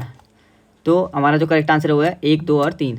नेक्स्ट देखते हैं अगला हमारा, गुलाम वंश के आरंभिक शासकों का निम्न में से कौन सा सही अनुक्रम है। तो गुलाम वंश के जो शासक थे उनका सही क्रम कौन सा है। ऐबक ने क्या किया था, ऐबक जो था वो गौरी का दास था। ठीक है, कुतुबुद्दीन ऐबक, इसने क्या किया था, गुलाम वंश की स्थापना की थी। दूसरे नंबर पे कौन सा था, आराम सा आया था, उसका पुत्र ऐबक का पुत्र आराम सा आया था। उसके बाद इल्तुतमिश आया था। ठीक है, और इल्तुतमिश के बाद कौन सा आया था, रजिया सुल्तान आई थी, इल्तुतमिश की बेटी। ठीक है, और अगर पूछा है कि इल्तुतमिश और कुतुबुद्दीन ऐबक और इल्तुतमिश के बीच कुछ समय तक जो शासन किया था वो किसने किया था, आराम शाह ने किया था। ठीक है, आराम शाह ने केवल 1 वर्ष तक शासन किया था। आराम से आया था और आराम से चला गया था। कुतुबुद्दीन ऐबक और इल्तुतमिश के बीच का शासनकाल किसका हो जाएगा, आराम शाह का। और आराम शाह के बाद कौन आया था, इल्तुतमिश आया था। इल्तुतमिश के बाद उसकी पुत्री आई थी रजिया सुल्तान। ठीक है, इंपॉर्टेंट है सारे। नेक्स्ट देखते हैं अगला हमारा, अलाई दरवाज़ा निम्न में से किसका मुख्य द्वार है। तो अलाई दरवाज़ा किसका मुख्य द्वार है, इंपॉर्टेंट है। ठीक है, तो इसका करेक्ट आंसर हो जाएगा अलाई दरवाज़ा मुख्य द्वार है कुतुब मीनार का। ऑप्शन नंबर हमारा जो सी है कुतुब मीनार, वो करेक्ट हो जाएगा। ठीक है, अलाई दरवाज़ा कुतुब मीनार का मुख्य द्वार है। नेक्स्ट देखते हैं निम्न को सम्मिलित कीजिए। हिंदुओं द्वारा दिया जाने वाला भूमिकर। तो हिंदुओं द्वारा भूमिकर जो दिया जाता है उसे खराज कहते थे। ठीक है, और युद्ध की लूट में राज्य का 1/5 भाग, तो युद्ध की लूट में जो राज्य का 5 भाग होता है उसे खुम्स कहते थे। ठीक है, और मुसलमानों द्वारा दिया जाने वाला भूमिकर, मुसलमानों जो भूमिकर देते थे उसे क्या कहते थे, उस्र। और मुसलमानों पर लगने वाला धार्मिक कर जकात था। ठीक है, और जकात पहले शुरू में तो जकात क्या था, अपने हिसाब से दिया जाता था, बाद में फिर ये इस पर जो सत्ता पे आधारित जो राजा है उसके अपने आधार पर कर दिया था। ठीक है, नेक्स्ट देखते हैं अगला हमारा, इब्राहिम लोदी के बारे में निम्न में से कौन सा कथन सत्य नहीं है, ये बताना है। ठीक है, तो देख लेते हैं इब्राहिम लोदी के बारे में। क्रूर एवं निरंकुश था। ठीक है, बिल्कुल सही है, क्रूर एवं निरंकुश था इब्राहिम लोदी। नेक्स्ट देखते हैं दूसरा है, अफगान अमीरों की खिलाफत। ठीक है, अफगान अमीरों की खिलाफत, ये भी ठीक हो जाएगा। और महान निर्माता एवं कला का पुजारी, तो महान निर्माता और कला का पुजारी क्या हो जाएगा, सत्य कथन नहीं है। ठीक है, दौलत खान ने काबुल के शासक बाबर को इब्राहिम लोदी को हराने के लिए बुलाया। ठीक है, बाबर और इब्राहिम लोदी का युद्ध हुआ था 1526 में, और इसमें क्या हो गया था, इब्राहिम लोदी क्या हो गया था, मारा गया था। ठीक है, 1526 के युद्ध में। नेक्स्ट देखते हैं अगला हमारा, अमीर खुसरो के संबंध में निम्न में से कौन सा कथन सत्य है। तो अमीर खुसरो के बारे में कथन दिए हैं, तो देख लेते हैं। वे सूफी संत शेख निजामुद्दीन औलिया के शिष्य थे, बिल्कुल सही। ठीक है, और अमीर खुसरो जो थे वो निजामुद्दीन औलिया के शिष्य थे। वे जलालुद्दीन फिरोज खिलजी के दरबारी कवि थे, ये भी ठीक है, वे जलालुद्दीन फिरोज खिलजी थे, उनके दरबारी कवि थे। उन्होंने भारतीय वाद्य यंत्र वीणा एवं ईरानी यंत्र था, जो ईरानी वाद्य यंत्र तंबूरा के मिश्रण से सितार का आविष्कार किया था। ठीक है, अमीर खुसरो ने क्या किया था, सितार का आविष्कार किया था। तो किसके उससे किया था इन्होंने, जो ईरानी वाद्य यंत्र था और भारतीय वाद्य वीणा थी, उनसे क्या किया था, सितार का आविष्कार किया था। उन्होंने ख्याल गायकी का आविष्कार किया था। ठीक है, उन्होंने ख्याल गायकी का आविष्कार किया था, ये भी बिल्कुल सही हो जाएगा। तो चारों कथन क्या है, सत्य है। ठीक है, नेक्स्ट देखते हैं, दिल्ली सल्तनत के पतन के लिए निम्न में से कौन सा कारण उत्तरदायी था। तो दिल्ली सल्तनत का पतन के लिए दुर्लभ शासन उत्तरदायी था, बिल्कुल ठीक है। और तैमूर का आक्रमण बिल्कुल उत्तरदायी था। और अधिकरण की सस्पष्ट नीति का अभाव। ठीक है, अधिकरण की सस्पष्ट का अभाव और मिश्रित संस्कृति का होता है, ये क्या हो जाएगा, ये गलत हो जाएगा। ठीक है, तो कौन कौन से कथन उत्तरदायी थे, दुर्लभ शासन, दिल्ली सल्तनत के पतन के लिए दुर्लभ शासन उत्तरदायी था, तैमूर का आक्रमण उत्तरदायी था, अधिग्रहण की स्पष्ट नीति का अभाव, ये भी उत्तरदायी था। ठीक है, दिल्ली सल्तनत के पतन के लिए। नेक्स्ट देखते हैं, निम्न में से किसका आक्रमण भारत पर किया गया द्वितीय तुर्क आक्रमण था। तो किसका जो आक्रमण था भारत पर किया गया द्वितीय तुर्क आक्रमण था, तो इसका करेक्ट आंसर हो जाएगा मोहम्मद गौरी का। ठीक है, ऑप्शन नंबर जो हमारा भी हो जाएगा, मोहम्मद गौरी ने जो आक्रमण किया था वो क्या था, भारत पर किया गया द्वितीय तुर्क आक्रमण था। नेक्स्ट देखते हैं, मोहम्मद गौरी किस वंश का था। तो मोहम्मद गौरी जो था वो संसवानी वंश का था। ठीक है, और जो गजनबी था वो यामीनी वंश का था, गजनबी। नेक्स्ट देखते हैं अगला हमारा, मोहम्मद गौरी को किस अन्य नाम से जाना जाता है। तो मोहम्मद गौरी को जो अन्य नाम से जाना जाता है वो किस अन्य नाम से जाना जाता है, शहाबुद्दीन यानी धर्म का जलवंत नक्षत्र। ठीक है, शहाबुद्दीन के नाम से जाना जाता है, मोहम्मद बिन शाम के नाम से भी जाना जाता है, और मुइजुद्दीन के नाम से भी जाना जाता है। ठीक है, मुइजुद्दीन के नाम से भी जाना जाता है मोहम्मद गौरी को। नेक्स्ट देखते हैं अगला हमारा, मोहम्मद गौरी ने 1175 ईस्वी में भारत पर प्रथम आक्रमण किस राज्य के खिलाफ किया था? तो मोहम्मद गौरी का जो पहला आक्रमण हुआ था 1175 में, वो किसके खिलाफ किया था उसने? मुल्तान के खिलाफ, ठीक है। ऑप्शन नंबर जो हमारा हो जाएगा मुल्तान करमाती शासक के खिलाफ मोहम्मद गौरी ने 1175 में भारत पर पहला आक्रमण किया था। भारत का वह शासक कौन था जिसने मोहम्मद गौरी को पराजित किया था? तो मोहम्मद गौरी को जो पराजित किया था वो सोलंकी शासक था, ठीक है, भीम द्वितीय था वो सोलंकी शासक, जिसने क्या मोहम्मद गौरी को क्या किया था? पराजित किया था, ठीक है। नेक्स्ट देखते हैं अगला हमारा, मोहम्मद गौरी एवं पृथ्वीराज चौहान के बीच विवाद के मूल में था। तो विवाद के जो मूल में था मोहम्मद गौरी और पृथ्वीराज चौहान के, तो इसका करेक्ट आंसर हो जाएगा भटिंडा, ठीक है। भटिंडा के लिए क्या होता था? विवाद होता था, और भटिंडा तावर हिंदा का क्षेत्र, ठीक है। नेक्स्ट देखते हैं, मोहम्मद गौरी का सर्वाधिक महत्वपूर्ण भारतीय आक्रमण था। तो मोहम्मद गौरी का जो सबसे महत्वपूर्ण भारतीय आक्रमण था वो था तराइन का प्रथम युद्ध, ठीक है। मोहम्मद गौरी का सबसे महत्वपूर्ण आक्रमण तराइन का प्रथम, और तराइन प्रथम कब हुआ था? 1191 में, ठीक है। और तराइन द्वितीय कब हुआ था? तराइन द्वितीय हुआ था 1192 में, ठीक है, 1192 में। नेक्स्ट देखते हैं अगला हमारा, मोहम्मद गौरी एवं कन्नौज के राजा जयचंद के मध्य, ठीक है, मोहम्मद गौरी और कन्नौज के राजा जो जयचंद थे उनके मध्य 1194 में हुआ युद्ध किस नाम से जाना जाता है? तो ये जो युद्ध हुआ था मोहम्मद गौरी और कन्नौज के राजा जयचंद के बीच 1194 में, ये चंदावर के युद्ध के नाम से जाना जाता है, ठीक है। ऑप्शन नंबर जो हमारा सी हो जाएगा चंदावर के युद्ध के नाम से जाना जाता है। नेक्स्ट देखते हैं, मोहम्मद गौरी का अंतिम आक्रमण किसके विरुद्ध हुआ था? तो मोहम्मद गौरी का जो अंतिम आक्रमण हुआ था वो किसके विरुद्ध हुआ था? वो हुआ था पंजाब के खोखर के विरुद्ध, ठीक है, खोखर जाति के विरुद्ध हुआ था, पंजाब के। नेक्स्ट देखते हैं, तराइन का द्वितीय युद्ध ऐसा निर्णायक युद्ध समझना चाहिए जिससे भारत पर मुसलमानों की आधारभूत सफलता निश्चित कर दिया, ठीक है। आधारभूत सफलता क्या हो गई थी? निश्चित हो गई थी, यानी उनका जो आधार हो गया था वो निश्चित हो गया था। बाद में होने वाले आक्रमण इसके परिणाम मात्र थे, ठीक है। कहा जा रहा है कि जो मेन आक्रमण था ना वो तराइन का द्वितीय युद्ध था। इसके बाद क्या हो गया था? मुसलमानों की नींव पड़ गई थी, ठीक है, भारत में। तो कहा जा रहा है कि इसके बाद होने वाले आक्रमण जो हुए थे वो बस परिणाम मात्र थे, ठीक है। एक परिणाम मात्र मतलब तराइन द्वितीय के बस परिणाम थे ये किसका कथन है? ये वी.ए. स्मिथ का, ठीक है। वी.ए. स्मिथ ने कहा था कि तराइन का जो द्वितीय आक्रमण था वही आक्रमण क्या था? निर्णायक था कि जो मुसलमान थे उनका जो मूल आधार हो गया है भारत में हो गया, ठीक है। और जो बाद के आक्रमण हुए थे वो तो बस परिणाम मात्र थे उनके।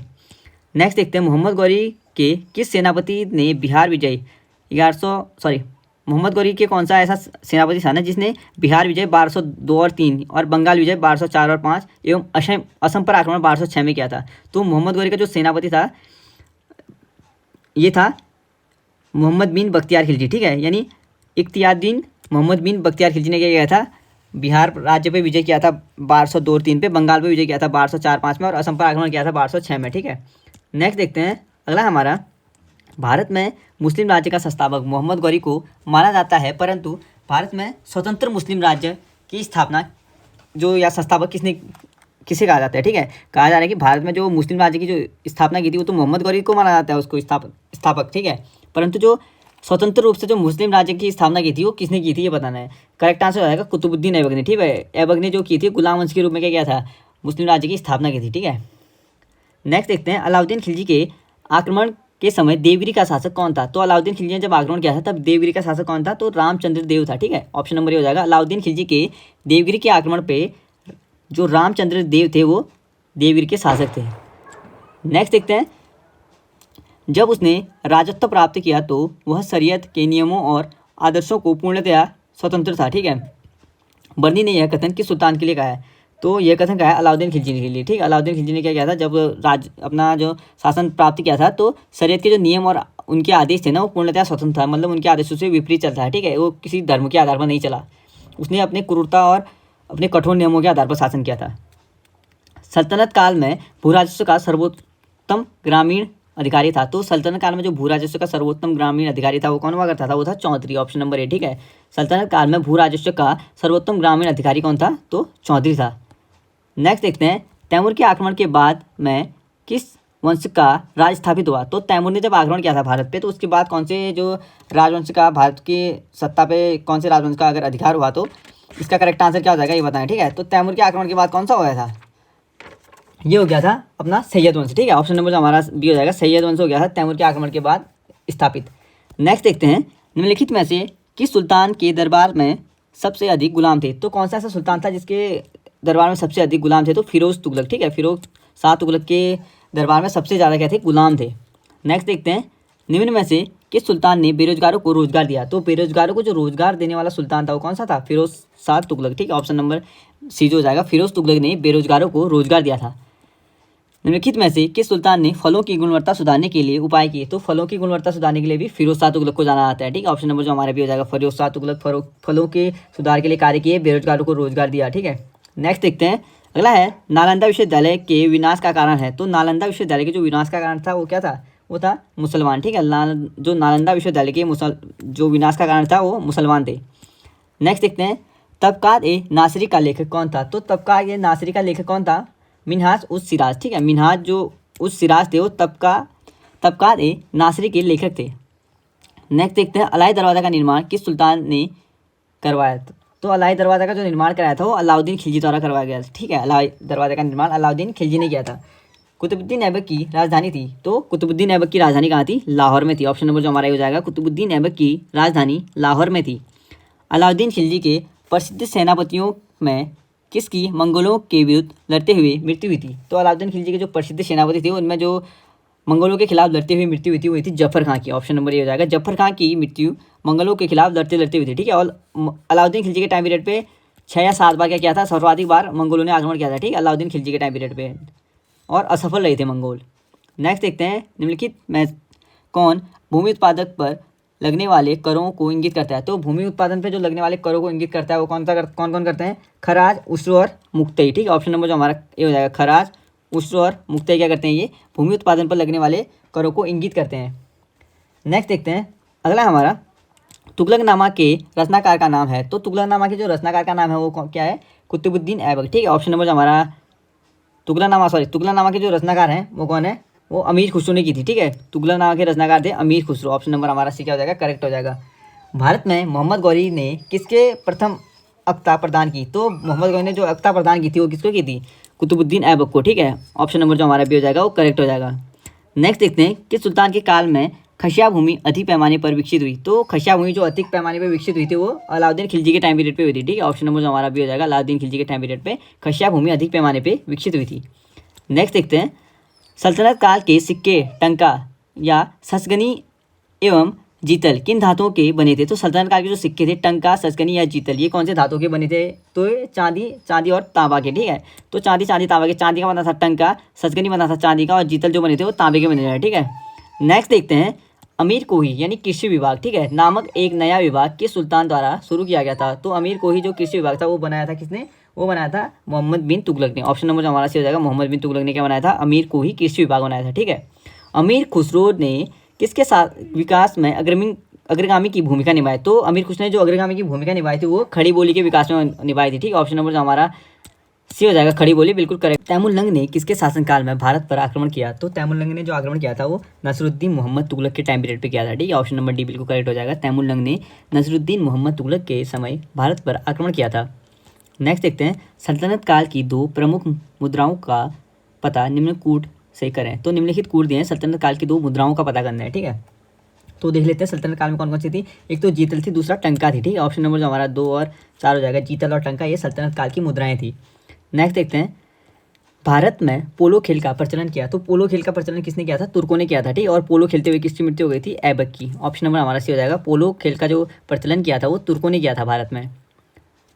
किसने एक तरफ संस्कृत मुद्रा लेख के साथ चांदी के सिक्के निर्गत किए? तो किसने संस्कृत मुद्रा जो लेख था उसके साथ चांदी के जो सिक्के निकाले वो किसने निकाले थे? गजनवी ने, ठीक है, मोहम्मद गजनवी ने। Option number B, Mohammad Ghaznavi ने संस्कृत मुद्रा लेख के साथ चांदी के सिक्के निकाले थे।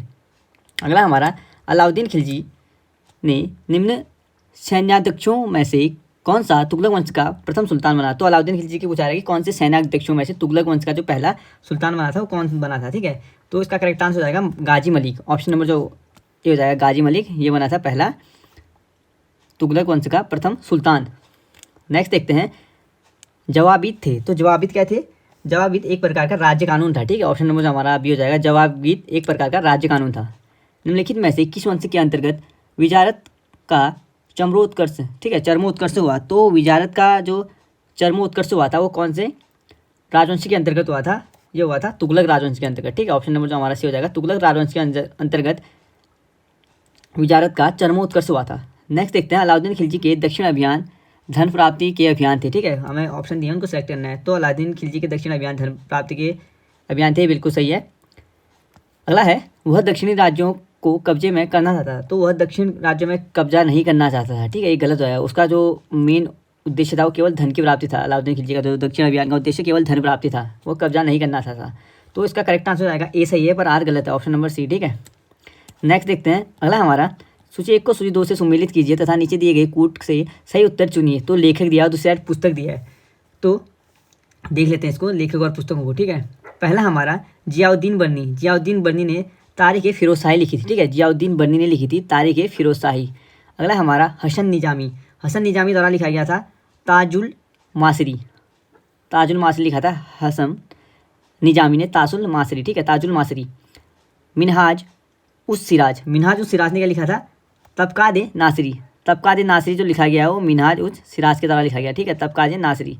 नेक्स्ट है याह्या बिन अहमद सरहिंदी। तो याह्या बिन अहमद सरहिंदी के द्वारा लिखा गया था तारीख मुबारक शाही, ठीक है, तारीख मुबारक शाही लिखा गया था याह्या बिन सरहिंदी के द्वारा। एक बार रिपीट कर लेता हूँ।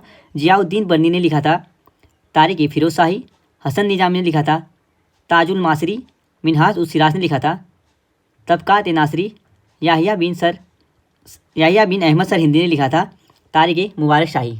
नेक्स्ट देखते हैं अगला हमारा, तोल की सबसे छोटी इकाई कौन है? तो तोल की जो सबसे छोटी इकाई है वो होती है रत्ती, ठीक है, रत्ती या रक्तिका संस्कृत में कहते हैं, ठीक है, रक्तिका कहते हैं संस्कृत में, और वैसे रत्ती होता है, ठीक है, जिसको सोने में किस में तोला आता है? रत्ती में तोला आता है, सोना भी, ठीक है।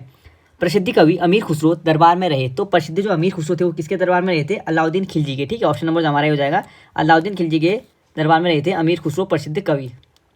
नेक्स्ट देखते हैं, किसने सल्तनत काल में प्रचलित डाक व्यवस्था का विस्तृत विवरण दिया? तो सल्तनत काल में जो प्रचलित डाक व्यवस्था थी उसका जो विस्तृत विवरण दिया था वो दिया था इब्न बतूता ने। ऑप्शन नंबर जो हमारा सी हो जाएगा इब्न बतूता, जो मोरक्को से आया था, ठीक है, मोरक्को से आया था इब्न बतूता। इसने क्या किया था? सल्तनत काल में प्रचलित जो डाक व्यवस्था था उसका विस्तृत वर्णन किया था। तैमूरलंग ने किस वर्ष भारत पर आक्रमण किया था? तो तैमूरलंग ने भारत पर आक्रमण कब किया था ये पूछा रहा है, तो इसका करेक्ट आंसर हो जाएगा 1398 में, ठीक है, 1398 में तैमूरलंग ने क्या किया था? भारत पर आक्रमण किया था, ऑप्शन नंबर बी बिल्कुल करेक्ट हो जाएगा। नेक्स्ट देखते हैं,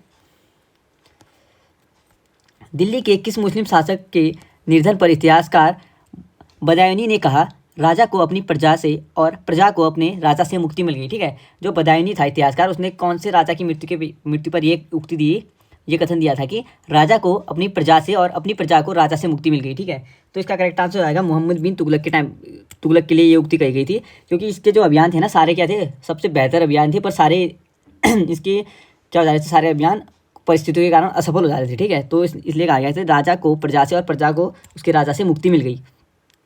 दिल्ली के सुल्तान बलबन का पूरा नाम क्या था ये बताना है। तो बलबन का जो पुराना नाम था गियासुद्दीन बलबन था, ठीक है, ऑप्शन नंबर सी हो जाएगा, गियासुद्दीन बलबन दिल्ली के सुल्तान का नाम था। नेक्स्ट देखते हैं, कौन सा सुल्तान नया धर्म चलाना चाहता था किंतु उलेमाओं के ने विरोध किया, ठीक है, कौन सा ऐसा सुल्तान था जिसने नया धर्म चलाना चाहता था पर उलेमाओं के विरोध किया था इस धर्म का चलाने का, ठीक है। तो अलाउद्दीन खिलजी के नया धर्म चलाना चाहता था पर उलेमाओं ने क्या किया था? इसका विरोध किया था, ठीक है। नेक्स्ट देखते हैं, दिल्ली में कौन सा ऐतिहासिक स्मारक भारतीय तथा फारसी वास्तुकला शैली का उदाहरण है? तो दिल्ली का ऐसा स्मारक जो भारतीय और फारसी वास्तुशैली का जो उदाहरण है वो है हुमायूं का मकबरा, ठीक है, ऑप्शन नंबर जो हमारा सी हो जाएगा हुमायूं का मकबरा। ये क्या है? भारतीय और फारसी वास्तुकला शैली का उदाहरण है, और हुमायूं का मकबरा अगर कहाँ है तो दिल्ली में है, ठीक है, हुमायूं का मकबरा। दिल्ली का सुल्तान जो दान दक्षिणा के बारे में काफ़ी ध्यान रखता था और इसके लिए एक विभाग दीवान खैरात यानी दान विभाग स्थापित किया था, ठीक है। तो ऐसा शासक कौन है जिसने दान दक्षिणा के लिए विभाग बनाया था और दीवान खैरात विभाग बनाया था, ठीक है, दान विभाग। तो ये विभाग बनाने वाला था Firoz Tughlaq, option number B हो जाएगा, फिरोज तुगलक ने क्या किया था? दान विभाग बनाया था। नेक्स्ट देखते हैं, निम्नलिखित में से किस संगीत वाद्य को हिंदू मुस्लिम गान वाद्यों का सबसे श्रेष्ठ मिश्रण माना गया है? तो हिंदू मुस्लिम गान वाद्यों का जो सबसे श्रेष्ठ जो मिश्रण बताया माना गया है वो सितार को माना गया है, ठीक है, ऑप्शन नंबर जो डी हो जाएगा, सितार को हिंदू मुस्लिम गान वाद्यों का सबसे श्रेष्ठ मिश्रण बताया है। नेक्स्ट देखते हैं, नए फारसी काव्य शैली सबक ए हिंदी अथवा हिंदुस्तानी शैली के जन्मदाता थे। तो सबक ए हिंदी और हिंदुस्तानी शैली के जो जन्मदाता थे वो कौन थे? वो थे ऑप्शन नंबर डी अमीर खुसरो, ठीक है, ऑप्शन नंबर जो डी हो जाएगा अमीर खुसरो सबक ए हिंदी अथवा हिंदुस्तानी शैली के जन्मदाता थे। नेक्स्ट देखते हैं, अनुकूल परिस्थितियाँ मौजूद होने के बावजूद गुलाम वंश के शासक भारत में अपने साम्राज्य का विस्तार नहीं कर पाए, ठीक है, अनुकूल परिस्थितियाँ होने के बाद भी गुलाम वंश के शासक जो थे वो भारत में अपने जो साम्राज्य था उसका विस्तार नहीं कर पाए। इसका मुख्य कारण क्या था? तो इसका जो मुख्य कारण था, तो मंगोलों का आक्रमण हो रहा था ना, जिसका 6 बार सबसे ज़्यादा किसके टाइम पीरियड पे हुआ, अलाउद्दीन खिलजी के टाइम पीरियड पे हुआ, ठीक है। तो मुगल क्या थे, इसी के कारण क्या अपने जो मंगोलों के आक्रमण के कारण ही गुलाम वंश क्या अपने साम्राज्य विस्तार पर ध्यान नहीं दे पाया, ठीक है, साम्राज्य विस्तार नहीं कर पाया, साम्राज्य विस्तार। निम्नलिखित में से किसने सिकंदर सानी यानी द्वितीय सिकंदर की उपाधि धारण की थी? तो द्वितीय सिकंदर की उपाधि धारण किसने की थी? अलाउद्दीन खिलजी ने, ठीक है, अलाउद्दीन खिलजी ने क्या किया था, द्वितीय सिकंदर की उपाधि धारण की थी।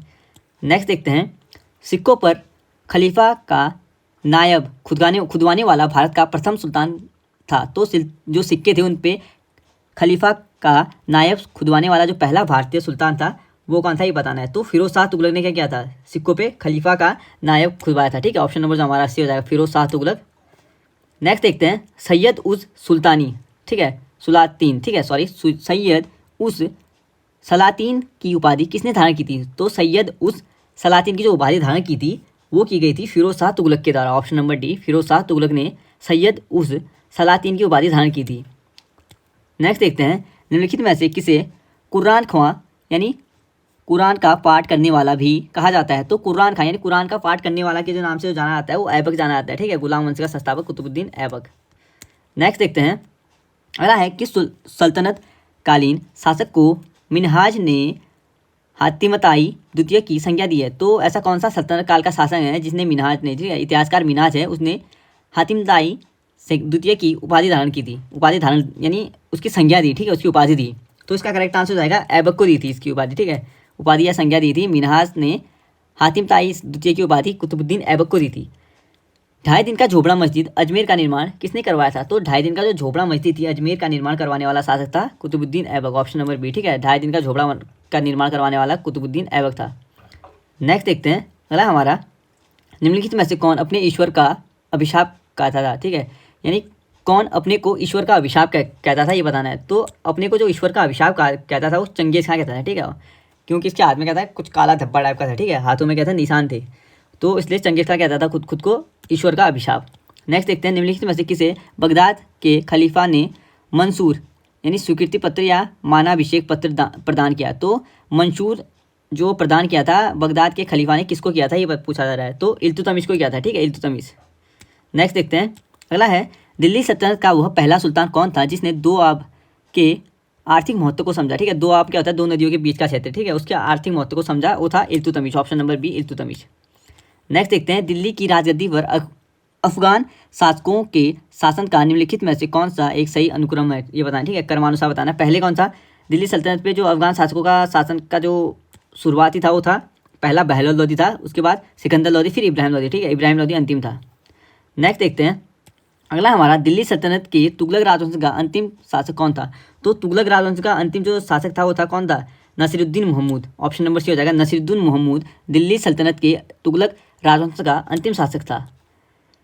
मध्यकालीन भारतीय राजाओं के संदर्भ में निम्न में से कौन सा कथन सही है? तो मध्यकालीन भारतीय राजाओं के संदर्भ में जो कथन सही है ये बताना है। तो फिरोज तुगलक ने गुलामों का एक अलग विभाग, ठीक है, दीवान ए बंदगान स्थापित किया था। फिरोज तुगलक ने क्या किया था, दीवान का एक जो गुलाम थे ना उनका अलग विभाग बनाया था, दीवान ए बंदगान, ठीक है, और सबसे ज़्यादा जो गुलाम थे वो फिरोज शाह तुगलक के टाइम पीरियड पे थे, ठीक है। नेक्स्ट देखते हैं, कथन 1 और कथन 2 दिए हैं। पहला कथन है, महमूद बिन तुगलक दिल्ली छोड़ने के बाद 2 वर्ष तक स्वर्गदारी नामक शिविर में रहा था, 135वां, ठीक है। तो दिल्ली छोड़ने के बाद 2 साल तक क्या रहा था ये सर्वगदारी नामक जो शिविर था वहाँ पे रहता महमूद बिन तुगलक दिल्ली छोड़ने के बाद, ये बिल्कुल सही है। अगला है, उस समय दिल्ली एक प्रकार के प्लेग के बर्बाद हो रही थी, ठीक, प्लेग फैला था दिल्ली में और उससे बर्बाद हो गई थी और बहुत लोग मारे गए थे, ये भी सही है, ठीक है, ये दोनों। और इसका कथन क्या है, ए और आर दोनों सही हैं और आर ए की व्याख्या करता है, ऑप्शन नंबर ए, ठीक है, दोनों कथन सही है और जो ए है वो जो आर है वो ए की व्याख्या कर रहा है। नेक्स्ट देखते हैं, चंगेज खां के अधीन मंगोलों में किसके शासनकाल में भारत पर आक्रमण किया? तो चंगेज खां के अधीन मंगोलों ने जो किसके शासनकाल में आक्रमण किया था ये बताना है।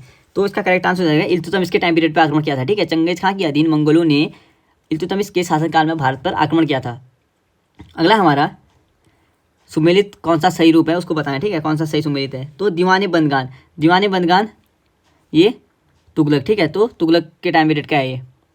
नेक्स्ट देखते हैं, अगला हमारा, सल्तनत काल में फाजिल का अर्थ था? तो सल्तनत काल में जो फाजिल का अर्थ था ये बताना है, ठीक है, इक़्तिदारों द्वारा सरकारी खजाने में जमा की जाने वाली अधिशेष राशि, ठीक है।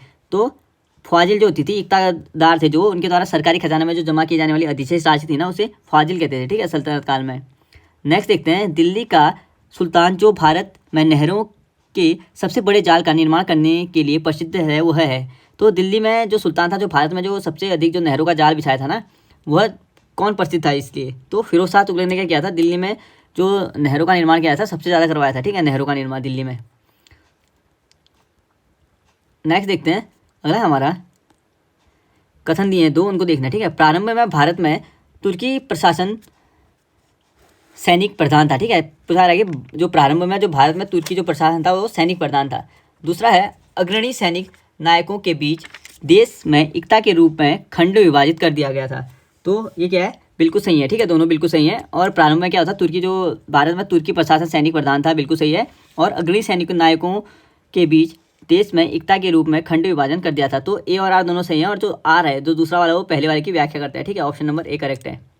नेक्स्ट देखते हैं, अपनी शक्ति को समेकित करने के बाद बलबन ने भव्य उपाधि धारण की। तो अपनी शक्ति को समेकित करने के बाद बलबन ने जिले इलाही, ठीक है, जिले इलाही की क्या करी थी, उपाधि धारण की थी, ठीक है, ऑप्शन नंबर जो हमारा सही हो जाएगा, जिले इलाही की उपाधि किसने धारण की थी, बलबन ने। नेक्स्ट देखते हैं, निम्नलिखित में से किसने भारत का सबसे पुराना मकबरा नसरुद्दीन महमूद का मकबरा और सुल्तानगढ़ी दिल्ली का निर्माण करवाया और मकबरा निर्माण शैली का जन्मदाता होने का गौरव पाया, ठीक है। पूछा रहा है किसने क्या किया था, सबसे पहले सबसे पुराना जो मकबरा था नसरुद्दीन महमूद का मकबरा, ठीक है, उसका मकबरा और सुल्तानगढ़ी दिल्ली का निर्माण करवाया था और मकबरा निर्माण शैली का जन्मदाता का होने का गौरव प्राप्त किया। तो ये था Iltutmish, option number C. Next देखते हैं, इल्तुतमिश द्वारा बनवाए गए अतारकीन का दरवाज़ा जो कि अकबर के बुलंद दरवाज़ा का प्रेरणा स्रोत बना स्थित है। तो इल्तुतमिश द्वारा जो बनवाया गया था अतारकीन का दरवाज़ा, ठीक है, जो क्या बना था, बुलंद दरवाज़ा का प्रेरणा स्रोत बना था, वह कहाँ स्थित है ये बताना है। तो इसका करेक्ट आंसर हो जाएगा, वो है स्थित नागौर जोधपुर में, ठीक है, नागौर जोधपुर में क्या है ये स्थित है। नेक्स्ट देखते हैं, किसने 40 तुर्की सरदारों को लेकर तुर्कान चहलगानी या चालीसा दल का गठन किया था। तो चालीसा दल का गठन करने वाला कौन था, वो था इल्तुतमिश, ठीक है। और चालीसा दल को जो खत्म किया था वो बलबन ने किया था, ठीक है, जब अपने शासनकाल में जब खुद राजा बन गया था तो 40 दल को क्या किया था, खत्म कर दिया था बलबन ने। और बलबन भी तुर्कान चहलगानी यानी 40 दल के सदस्यों में शामिल था।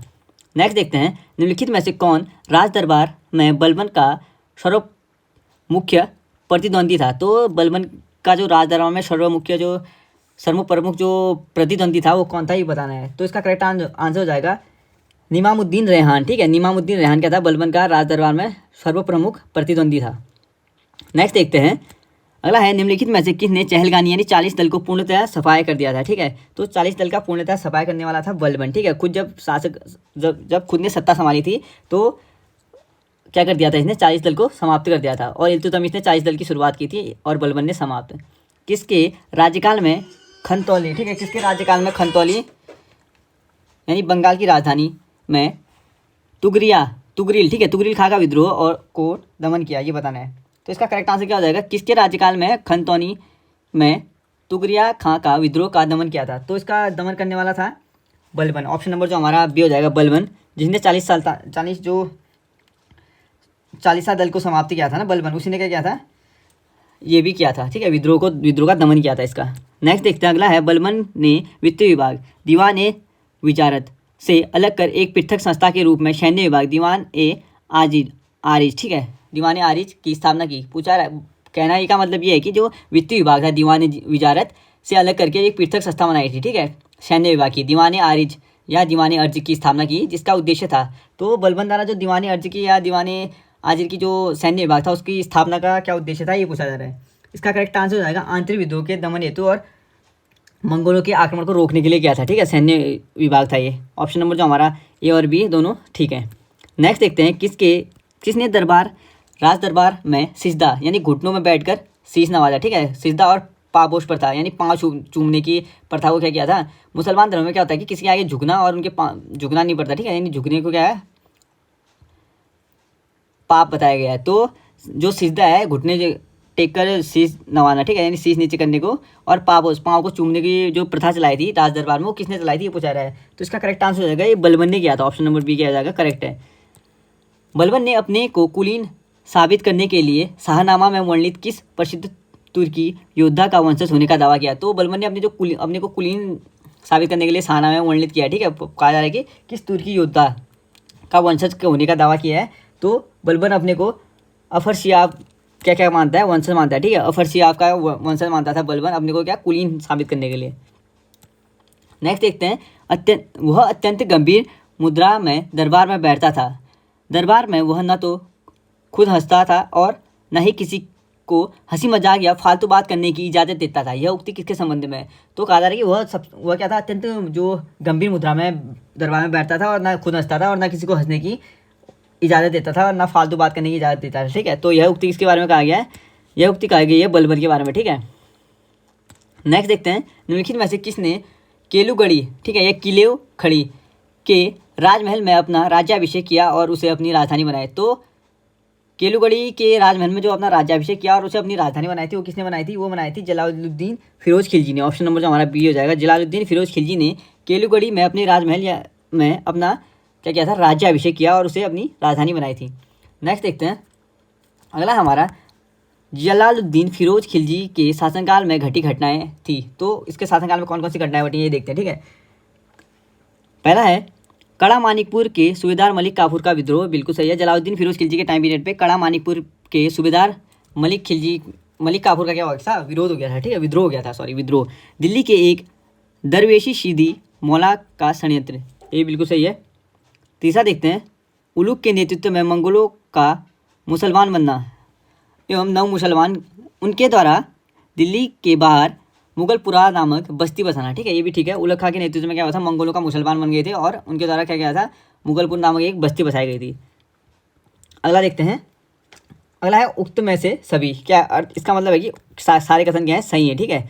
दक्षिण पर प्रथम मुस्लिम आक्रमण देवगिरी के यादव शासक रामचंद्र पर किया गया आक्रमण किसके समय में हुआ था? तो दक्षिण में जो पहला आक्रमण किया था ना, मुस्लिम आक्रमण, वो देवगिरी के यादव शासक रामचंद्र पे किया था। तो पूछा रहा है कि वो किसके समय में हुआ था? तो अलाउद्दीन के समय पे, ठीक है, अलाउद्दीन खिलजी के समय पे हुआ था देवगिरी के यादव शासक रामचंद्र पे आक्रमण।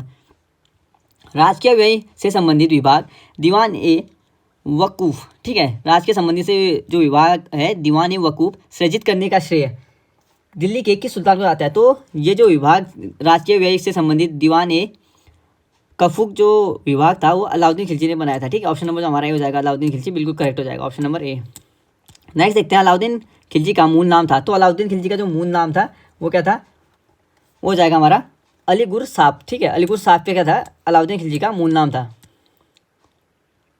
अलाउद्दीन खिलजी के सेनापतियों के नेतृत्व में गुजरात विजय अभियान के क्रम में खंबात में किसे खरीदा गया, जिसके बाद दक्षिण के विजय का नेतृत्व किया, ठीक है। कहा जा रहा है कि अलाउद्दीन खिलजी ने जो अपना गुजरात विजय किया अभियान किया था उसमें उसने खंबात में किसको खरीदा, जिसके बाद उसने दक्षिण भारत में विजय का नेतृत्व किया, ठीक है, उसने। तो मलिक काफूर नामक एक 1000 दिनारी कहा जाता है इसको। 1000 दिनार में क्या किया था, मलिक काफूर को खरीदा है, ये एक हिजरा था। इसको खरीद के क्या किया था इसने, दक्षिण भारत के विजय का नेतृत्व संभाला था इसने। नेक्स्ट देखते हैं, मलिक काफूर को 1000 दिनारी कहा गया क्यों? क्योंकि क्या हुआ था, 1000 दिनार में क्या हुआ था, इसको खरीदा था, ठीक है, अलाउद्दीन खिलजी ने। अलाउद्दीन खिलजी के समय में मलिक काफूर के नेतृत्व में दक्षिण अभियान 1307 से लेकर 1312 में किया गया। इस अभियान में पराजित राज्यों का क्रम था। तो इस अभियान में कौन कौन से राज्य पराजित हुए थे? देवगिरी हुआ था, वारंगल हुआ था, होयसल हुआ था और मदुरा हुई थी, ठीक है। ऑप्शन नंबर जो देवगिरी, वारंगल, होयसल और मदुरा क्या हुआ था, ये 1307 से लेकर 1312 के बीच मलिक काफूर के नेतृत्व में दक्षिण अभियान में हासिल हुए थे। अलाउद्दीन खिलजी ने कहाँ के शासक को 6 महीने तक राजधानी दिल्ली में रखा? कहा जा रहा है कि अलाउद्दीन खिलजी ने कहाँ के शासक को 6 महीने तक दिल्ली राजधानी में रखा था, ठीक है। और राय रैन यानी राजाओं का राजा की उपाधि दी तथा गुजरात का नवसारी जिला उसके राज्य में शामिल करवाया। अलाउद्दीन खिलजी ने 6 महीने तक किसे दिल्ली में रखा गया था और राजाओं के राजा की उपाधि दी और गुजरात के नवसारी जिले को उसके राज्य में शामिल कर दिया था, ठीक है, ये कहा जा रहा है। तो ये कौन था, इसका करेक्ट आंसर हो जाएगा ऑप्शन नंबर ए, देवगिरी के शासक रामचंद्र को, ठीक है। देवगिरी के शासक रामचंद्र को क्या किया था, अलाउद्दीन ने 6 महीने तक दिल्ली में रखा, उसके बाद राजाओं के राजा की उपाधि दी और गुजरात का नवसारी जिला क्या किया था, उसको उसके राज्य में शामिल कर दिया था, ठीक है, देवगिरी के शासक रामचंद्र के राज्य में। नेक्स्ट देखते हैं, दक्षिणी अभियान के क्रम में किसने मलिक काफूर को विश्व विजेता कोहिनूर हीरा प्रदान किया? मलिक काफूर ने यह हीरा सुल्तान अलाउद्दीन खिलजी को भेंट कर दिया। तो कहा जा रहा है कि दक्षिण के अभियान के क्रम में किसने मलिक काफूर को विश्व प्रसिद्ध कोहिनूर हीरा प्रदान किया था? मलिक काफूर को किसने विश्व प्रसिद्ध का कोहिनूर हीरा प्रदान किया था, जो मलिक काफूर ने क्या किया था, अलाउद्दीन खिलजी को भेंट कर दिया था, ठीक है। तो ये जो हीरा दिया था मलिक काफूर को, ये दिया था प्रताप रुद्रदेव ने, ठीक है, प्रताप रुद्रदेव ने दिया मलिक काफूर को, ठीक है। और मलिक काफूर ने किसको दे दिया था? मलिक काफूर ने दिया था अलाउद्दीन खिलजी को दे दिया था। नेक्स्ट देखते हैं, किसने कहा था मैं ऐसे आदेश देता हूँ, ठीक है, मैं ऐसे आदेश देता हूँ जो राज्य के लिए हितकारी है। कहा गया है मैं ऐसे आदेश देता हूँ जो हमारे राज्य के लिए हितकारी है। मैं यह नहीं जानता कि शरीयत में इसकी इजाज़त है या नहीं है। यानी कहा जा रहा है कि धर्म से लेट करके कह रहा है कि मैं ऐसे आदेश देता हूँ जो हमारे राज्य के लिए हितकारी हैं, पर मैं ये नहीं जानता कि हमारे धर्म में ये इजाज़त देता, हमारा धर्म ये इजाज़त देता है या नहीं, ठीक है। यह उक्ति किसकी दी थी? ये उक्ति किसने दी थी ये कहा जा रहा है। तो यह उक्ति दी थी अलाउद्दीन खिलजी ने, ठीक है। अलाउद्दीन खिलजी ने ये उक्ति दी थी और क्या किया था इसने धर्म से बिल्कुल हटके शासन किया था, ठीक है। नेक्स्ट देखते हैं अगला हमारा, अलाउद्दीन खिलजी ने किसके कहने पर सिकंदर महान के समान विश्व विजेता की योजना को त्याग दिया? तो अलाउद्दीन खिलजी ने कहा जा रहा है कि किसके कहने पर, किसने अलाउद्दीन खिलजी से कहा था कहने पर सिकंदर महान के समान विश्व विजय की योजना को त्याग दिया? तो किसने कहा था अलाउद्दीन खिलजी से, ठीक है, विश्व विजेता के जो योजना है उसको त्यागने को? तो अलाउल मुल्क ने कहा था, ठीक है, अलाउल मुल्क ने कहा था कि विश्व विजेता की जो योजना है उसको त्याग करके। नेक्स्ट देखते हैं, किसने 4 अध्यादेश, ठीक है, जब्ती गुप्तचर प्रणाली का गठन, दिल्ली में मद निषेध, ठीक है, दिल्ली में शराब का बंद कर दी थी और अमीरों के मेल मिलाप पर पाबंदी कर दी थी, ठीक है। तो ये सब किसने किया था ये पूछा रहा है, ठीक है, अलाउद्दीन खिलजी ने किया था। अलाउद्दीन खिलजी का मानना था कि जब गुप्तचर विभाग होंगे तो समाज में क्या चल रहा है उनके बारे में पता चलेगा। दिल्ली में जो शराब हो रहा है, जब लोग दारू पीते हैं तो क्या आपस में जो कमेटी बना के बड़ी बड़ी बातें करते हैं उसके लिए, और अमीरों के आपस में जब अमीरों एक दूसरे से दूर रहेंगे तो क्या करेंगे वो इनके खिलाफ, अलाउद्दीन खिलजी के खिलाफ क्या है योजनाएं नहीं बना पाएंगे, ठीक है। इसलिए क्या किया था इसने 4 अध्यादेश जारी किए थे। नेक्स्ट देखते हैं अगला हमारा,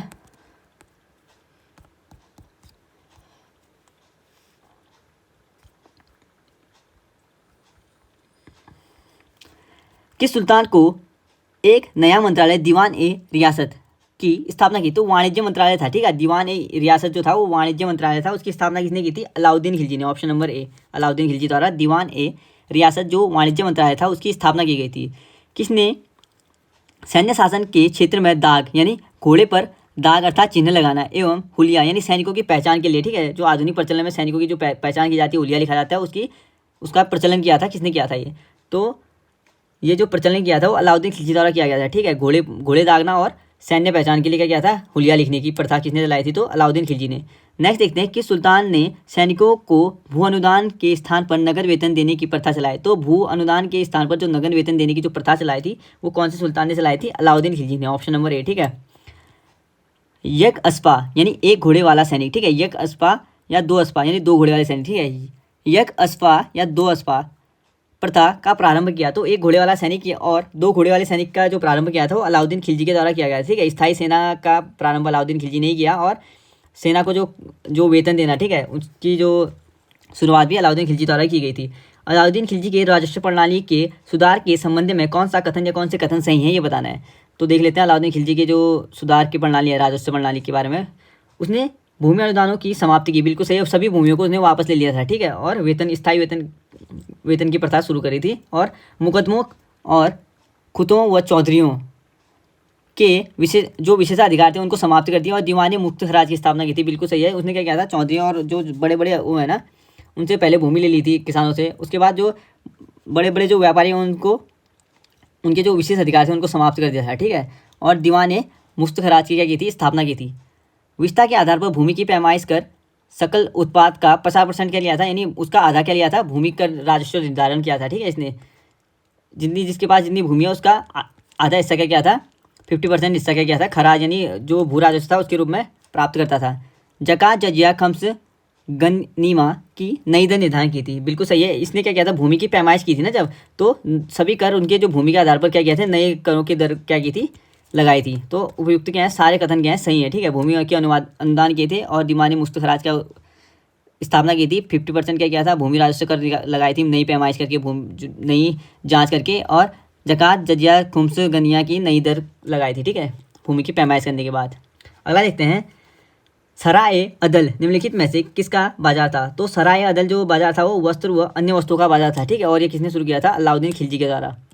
नेक्स्ट देखते हैं, दिल्ली स्थित सिरी का किला, ठीक है, दिल्ली स्थित सिरी का किला हजार सत्तून राजमहल यानी 1000 खंभों वाला राजमहल का निर्माण करने का श्रेय किसको जाता है? तो दिल्ली में स्थित जो सिरी का किला है या 1000 स्तून राजमहल है, ठीक है, दिल्ली स्थित सिरी का किला 1000 स्तून राजमहल के निर्माण का श्रेय जाता है अलाउद्दीन खिलजी को। ऑप्शन नंबर 3 अलाउद्दीन खिलजी ने ये किया था।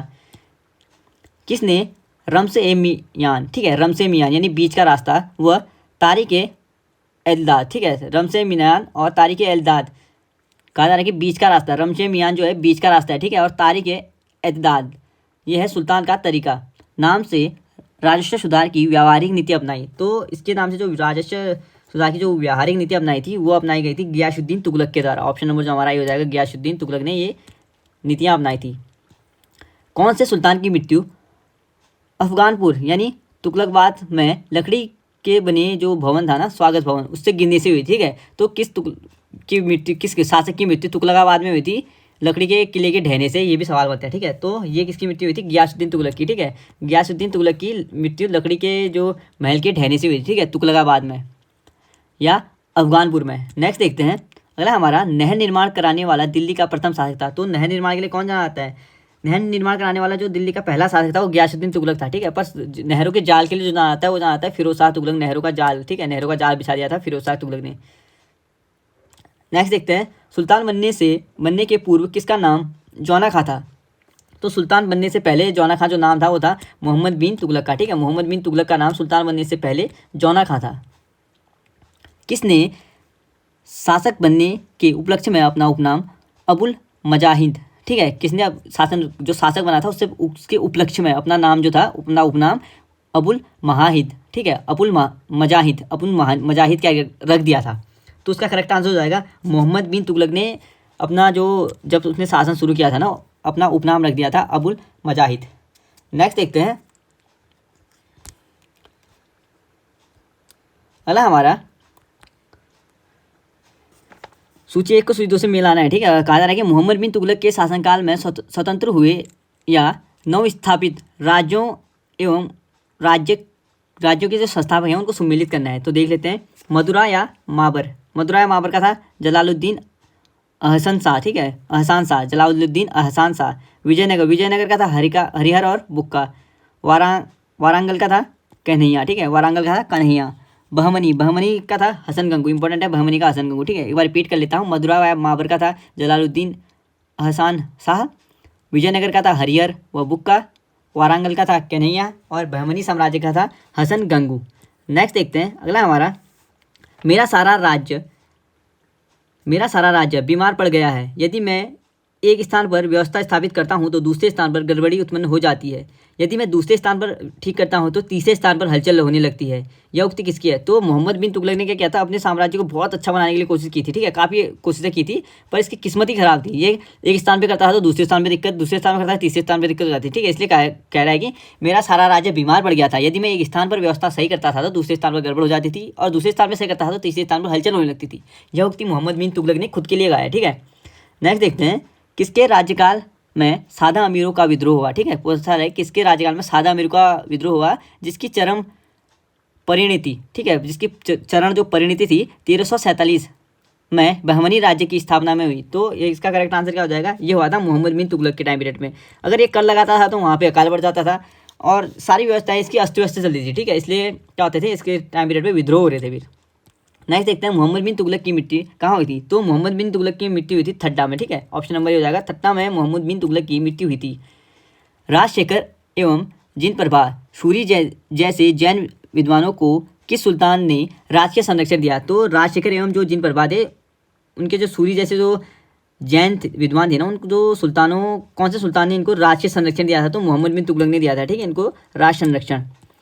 किस सुल्तान ने 24 कष्टदायक करों के स्थान पर केवल 4 कर लगाए? तो 24 कष्टदायक के टाइम को हटाकर सिर्फ 4 कर लगाने वाला था फिरोज शाह तुगलक, ठीक है। स्वर्णिम काल कहा जाता है फिरोज शाह तुगलक के टाइम पीरियड को। नेक्स्ट देखते हैं, निम्नलिखित में से किसने सेना को नगद वेतन देने की व्यवस्था समाप्त कर वजह है, ठीक है, यानी भूमि कर वसूलने का अधिकार दिया, या इतलाक यानी धनादेश के लिए पत्र के माध्यम से वेतन भुगतान का आदेश दिया था? तो ये फिरोज शाह तुगलक ने किया था, ठीक है। जहाँ जो अलाउद्दीन खिलजी ने किया था, क्या किया था, नगद वेतन देने की प्रथा चलाई थी, वहीं क्या करता है फिरोज शाह तुगलक क्या करता है, नगद वेतन देने की व्यवस्था समाप्त कर देता है, ठीक है, और भूमिकर कर वसूलने का अधिकार दे देता है किसको, सैनिकों को। नेक्स्ट देखते हैं, अगला है किस सुल्तान ने अपनी आत्मकथा फतुहात ए फिरोज शाही लिखी। तो फतुहात ए जो फिरोज शाही लिखी थी वो किसने लिखी थी, अपनी आत्मकथा का है ना, तो फिरोज शाह तुगलक ने लिखी थी, ठीक है, ऑप्शन नंबर सी। नेक्स्ट देखते हैं, किस सुल्तान ने हासिल ए सर्ब और हक ए सर्ब सिंचाई कर नामक एक नया कर लगाया था। तो सिंचाई कर किसने लगाया था, तो सिंचाइयों का जो कर लगाया था वो फिरोज शाह तुगलक ने नहरों का जो जाल बिछा दिया था, ठीक है, सबसे ज़्यादा नहरें जो बनाई थी वो फिरोज शाह तुगलक ने बनाई थी, तो इसके लिए सिंचाई कर भी लगवा दिया किसने, फिरोज शाह तुगलक ने। नेक्स्ट देखते हैं, अगला हमारा फिरोज तुगलक द्वारा स्थापित दार उल सफ़ा क्या था। तो दार उल सफ़ा क्या था, जो फिरोज शाह तुगलक ने स्थापित किया था, इंपॉर्टेंट है, ठीक है। तो फिरोज शाह तुगलक जो दार उल सफ़ा का जो निर्माण किया था वो क्या था, एक खैराती अस्पताल था, ठीक है, ऑप्शन नंबर जो बी हो जाएगा, एक खैराती अस्पताल था दार उल सफ़ा, और फिरोज शाह तुगलक ने स्थापना की थी इसकी। किसने भूमि मापने का पैमाना गजे सिकंदरी का प्रचलन किया। तो गजे सिकंदरी का प्रचलन करने वाला कौन था, सिकंदर लोदी, ठीक है, गजे सिकंदरी का जो प्रचलन किया था वो सिकंदर लोदी ने किया था, ये भूमि मापने का एक पैमाना था। नेक्स्ट देखते हैं, किस मुस्लिम शासक के सिक्कों पर देवी लक्ष्मी की आकृति बनी है। तो देवी लक्ष्मी की जो आकृति बनी है वो बनी है मोहम्मद गौरी के सिक्कों पर, ठीक है, ऑप्शन नंबर ये हो जाएगा, मोहम्मद गौरी के सिक्कों पर देवी लक्ष्मी की आकृति बनी है। जौनपुर राज्य का अंतिम शासक कौन था। तो जौनपुर का जो अंतिम शासक था वो था हुसैन शाह, ठीक है, ऑप्शन नंबर जो बी हो जाएगा, हुसैन शाह जौनपुर राज्य का अंतिम शासक था। नेक्स्ट देखते हैं, अगला हमारा निम्नलिखित कथनों में से सही नहीं है ये बताना है, ठीक है, कौन सा कथन सही नहीं है, तो देख लेते हैं इसका। अल-बरूनी ने सूफी मत के ईश्वरीय प्रेम की पहचान भगवत गीता के समांतर परिच्छेदों में स्वविलोपनों के रूप में की थी। ये बिल्कुल सही है, ठीक है, ये क्या है, सही है कथन है। नेक्स्ट देखते हैं, अल-बरूनी के अनुसार आत्मा संबंधी सूफी सिद्धांत पतंजलि के योग सूत्र के सिद्धांत के समान थे, ये भी ठीक है, पतंजलि के योग सूत्र के समान थे, ठीक है, आत्मा संबंधी जो सिद्धांत थे। और पतंजलि किसके दरबार में रहते थे, तो पुष्यमित्र शुंग के दरबार में रहते थे। अगला है, सूफी मत पर हठयोग के अमृत कुंड का स्थायी प्रभाव पाया जाता है। तो ये भी बिल्कुल सही है, सूफी मत पर क्या आ जाता है, हठयोग के जो अमृत कुंड का स्थायी प्रभाव पाया जाता है, ठीक है। अगला है, योगियों के साथ हजवीरी का संवाद यह दर्शाता है कि वह मानव शरीर के विभाजन के उनके सिद्धांत से प्रभावित है। तो क्या हो जाएगा, ये हमारा असत्य कथन है, ठीक है, ऑप्शन डी क्या हो जाएगा, असत्य है, सही नहीं है। नेक्स्ट देखते हैं, दिल्ली के किस सुल्तान ने ब्राह्मणों पर भी जजिया लगाया था, यानी जजिया एक प्रकार का कर था। तो दिल्ली के कौन से सुल्तान ने ब्राह्मणों पर भी जजिया लगाया था, तो फिरोज शाह तुगलक ने लगाया था, सॉरी, जो ब्राह्मणों पर जजिया कर लगाया था ना फिरोज शाह तुगलक ने लगाया, ठीक है, ऑप्शन नंबर हमारा बी हो जाएगा, फिरोज शाह तुगलक ने क्या किया था, ब्राह्मणों पर भी जजिया कर लगा दिया था, ठीक है, ऑप्शन नंबर बी करेक्ट है। और नहरों का जो सबसे ज़्यादा जो जाल बिछाया था वो फिरोज शाह तुगलक ने बिछाया था, और नहरों पे क्या लगाया था, कर भी लगाया था, ठीक है, नहरों के लिए भी। चंगेज़ खां का मूल नाम था। तो चंगेज़ खां का जो मूल नाम था वो क्या था, चेमुचीन था, ठीक है, चेमुचीन क्या था, चंगेज़ खां का मूल नाम था, ऑप्शन नंबर सी। नेक्स्ट देखते हैं, अगला हमारा, निम्नलिखित में से किसने चिंतामणि भट्ट द्वारा रचित ग्रंथ सुख सप्तति, ठीक है, का फारसी में अनुवाद कर उसका मूल नाम तूतीनामा रखा। तो तूतीनामा रखा था, ठीक है, चिंतामणि का जो भट्ट द्वारा जो ग्रंथ था सुख सप्तति का फारसी में अनुवाद करके उसका नाम तूतीनामा जो रखा था वो किसने रखा था, ये पूछा रहा है। तो इसका करेक्ट आंसर हो जाएगा ख्वाजा जियाउद्दीन नक्शबंदी, ठीक है, ख्वाजा जियाउद्दीन नक्शबंदी ने क्या किया था, तूतीनामा रखा था, किसका, फारसी में अनुवाद करके सुख सप्तति का। ऑप्शन नंबर जो हमारा डी हो जाएगा वो बिल्कुल करेक्ट है। नेक्स्ट देखते हैं, अगला हमारा, निम्नलिखित में से किस राजवंश के शासनकाल में तैमूर या तैमूरलंग ने 1398 ईस्वी में भारत पर आक्रमण किया था। तो तैमूरलंग ने जो भारत पर आक्रमण किया था वो 1398 ईस्वी में किया था, ठीक है, किसके टाइम पीरियड पे किया था, ये तुगलक वंश के टाइम पीरियड पे किया था, ठीक है। दिल्ली सल्तनत के दौरान मुकद्दम या चौधरी पद का इस्तेमाल किसके लिए किया जाता है। तो चौधरी पद का जो या मुकद्दम पद का जो इस्तेमाल किया जाता था वो ग्राम प्रधान के लिए किया जाता है, ठीक है, गाँव के प्रधान के लिए, ऑप्शन नंबर सी। मंगोल जो शासक था चंगेल खां की मृत्यु कब हुई थी। तो चंगेल खां की जो मृत्यु हुई थी वो हुई थी 1227 में, ऑप्शन नंबर सी, ठीक है, 1227 में जो मंगोल शासक था चंगेल खां की मृत्यु हुई थी। और मंगोल शासकों का जो सबसे अधिक जो हमला हुआ था वो किसके टाइम पीरियड पे हुआ था, वो हुआ था अलाउद्दीन खिलजी के टाइम पीरियड, अलाउद्दीन के टाइम पीरियड पे, अलाउद्दीन खिलजी। नेक्स्ट देखते हैं, खरीदादार कौन था। तो खरीदादार कौन था ये बताना है। तो फरमानों को भेजने वाला अधिकारी था, ठीक है, खरीदादार जो होता था वो फरमान जो होते थे उनको भेजने वाला अधिकारी होता था, ऑप्शन नंबर ए बिल्कुल करेक्ट है।